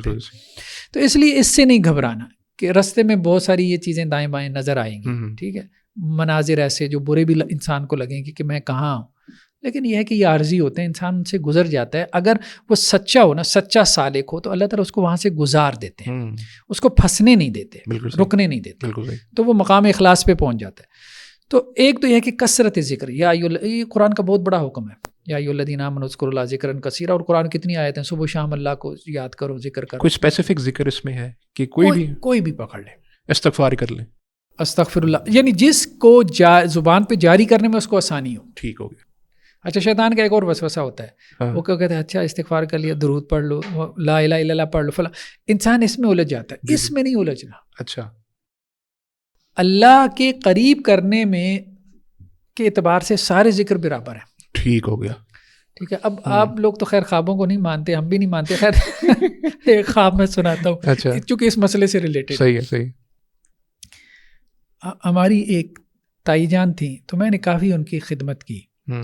آخر عمر میں وہ بیمار ہو گئی. تو جب وہ فوت ہوئیں تو وہ مجھے خواب میں آئے. اچھا. تو میں نے انہیں کہا کہ اب مجھے یہی تھا کہ میں نے ان کی اتنی خدمت کی، کچھ مجھے بھی بتائیں. صحیح. تو میں نے کہا کہ کون سا ایسا عمل کرنا چاہیے، آپ تو اب وہاں مطلب پہنچ گئی ہیں، آپ کو تو اندازہ ہوگا، تو کون سا ایسا نیکی کا عمل کیا جائے جس کا زیادہ فائدہ ہو. اچھا. تو مجھے کہنے لگی کوئی بھی نیکی کر لو. اچھا. تو مجھے یہ بات سمجھ میں نہیں آئی. ٹھیک. میں نے کہا نہیں، یہ تو ایک آپ نے عمومی سے جواب دے دیا، آپ مجھے کوئی خاص عمل بتائیں. اچھا. جس کا زیادہ فائدہ. انہوں نے دوبارہ کہا کوئی بھی نیک عمل کر لو. صحیح. جب پھر بیدار ہونے کے بعد میں نے اس پہ غور کیا تو مجھے یہ بات سمجھ میں آئی کہ اصل میں اللہ کے قریب کرنے کے اعتبار سے ہر نیکی برابر کی حیثیت رکھتی ہے. یعنی ایک انسان اپنی اچھی کیفیت کے ساتھ جو ہے نا وہ بسم اللہ اللہ اکبر صرف اللہ کا نام بھی لے لے بڑا ہے، لیکن کیفیت اچھی نہیں ہے، سارا دن وہ اتنے ثواب والے وظیفے پڑھتا رہے، فرق نہیں پڑے گا. اصل چیز جو فرق ڈالتی ہے، کوالٹی جو پیدا کرتی ہے، وہ آپ کے اندر کی کیفیت ہوتی ہے.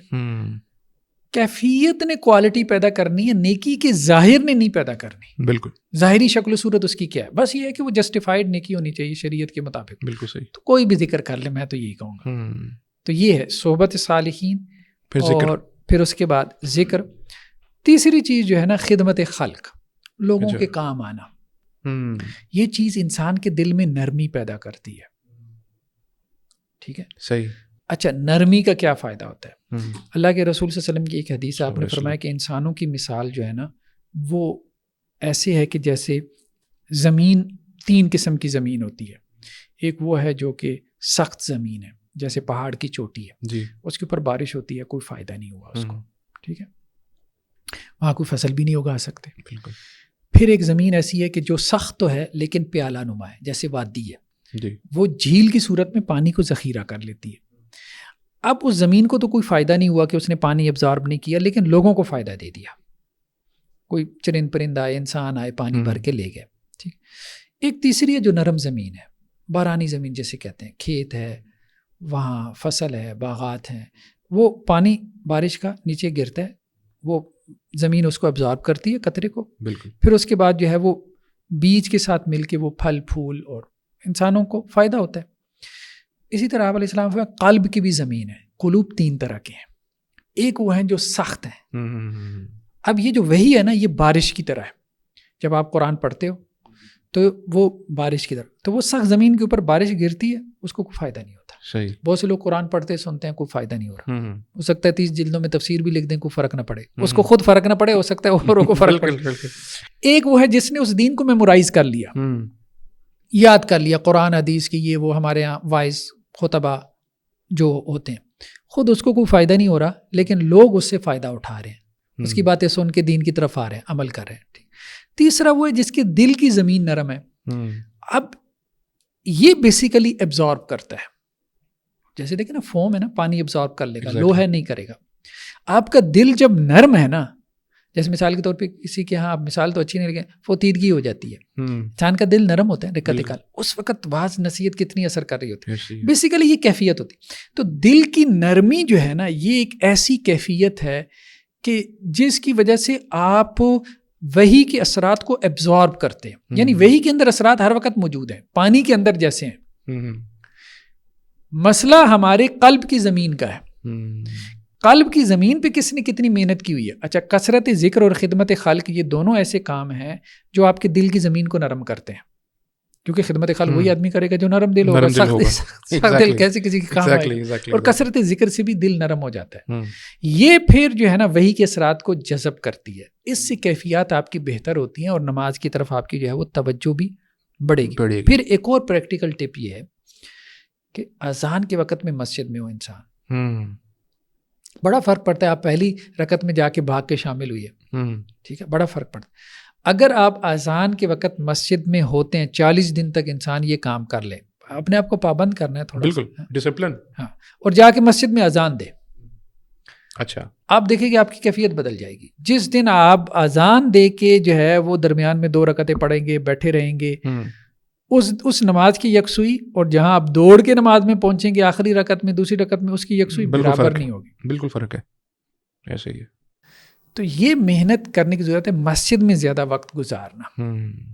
مسجد احمد جاوید صاحب وہ ایک جملہ کہا کرتے تھے، وہ کہتے تھے کہ اگر مجھے یہ اندازہ بھی ہو یا گمان بھی ہو کہ یہاں مصلی سے اٹھنے سے یا مسجد سے باہر نکلنے سے میں کسی گناہ میں مبتلا ہو جاؤں گا، تو میں یہاں سے نہیں اٹھوں گا.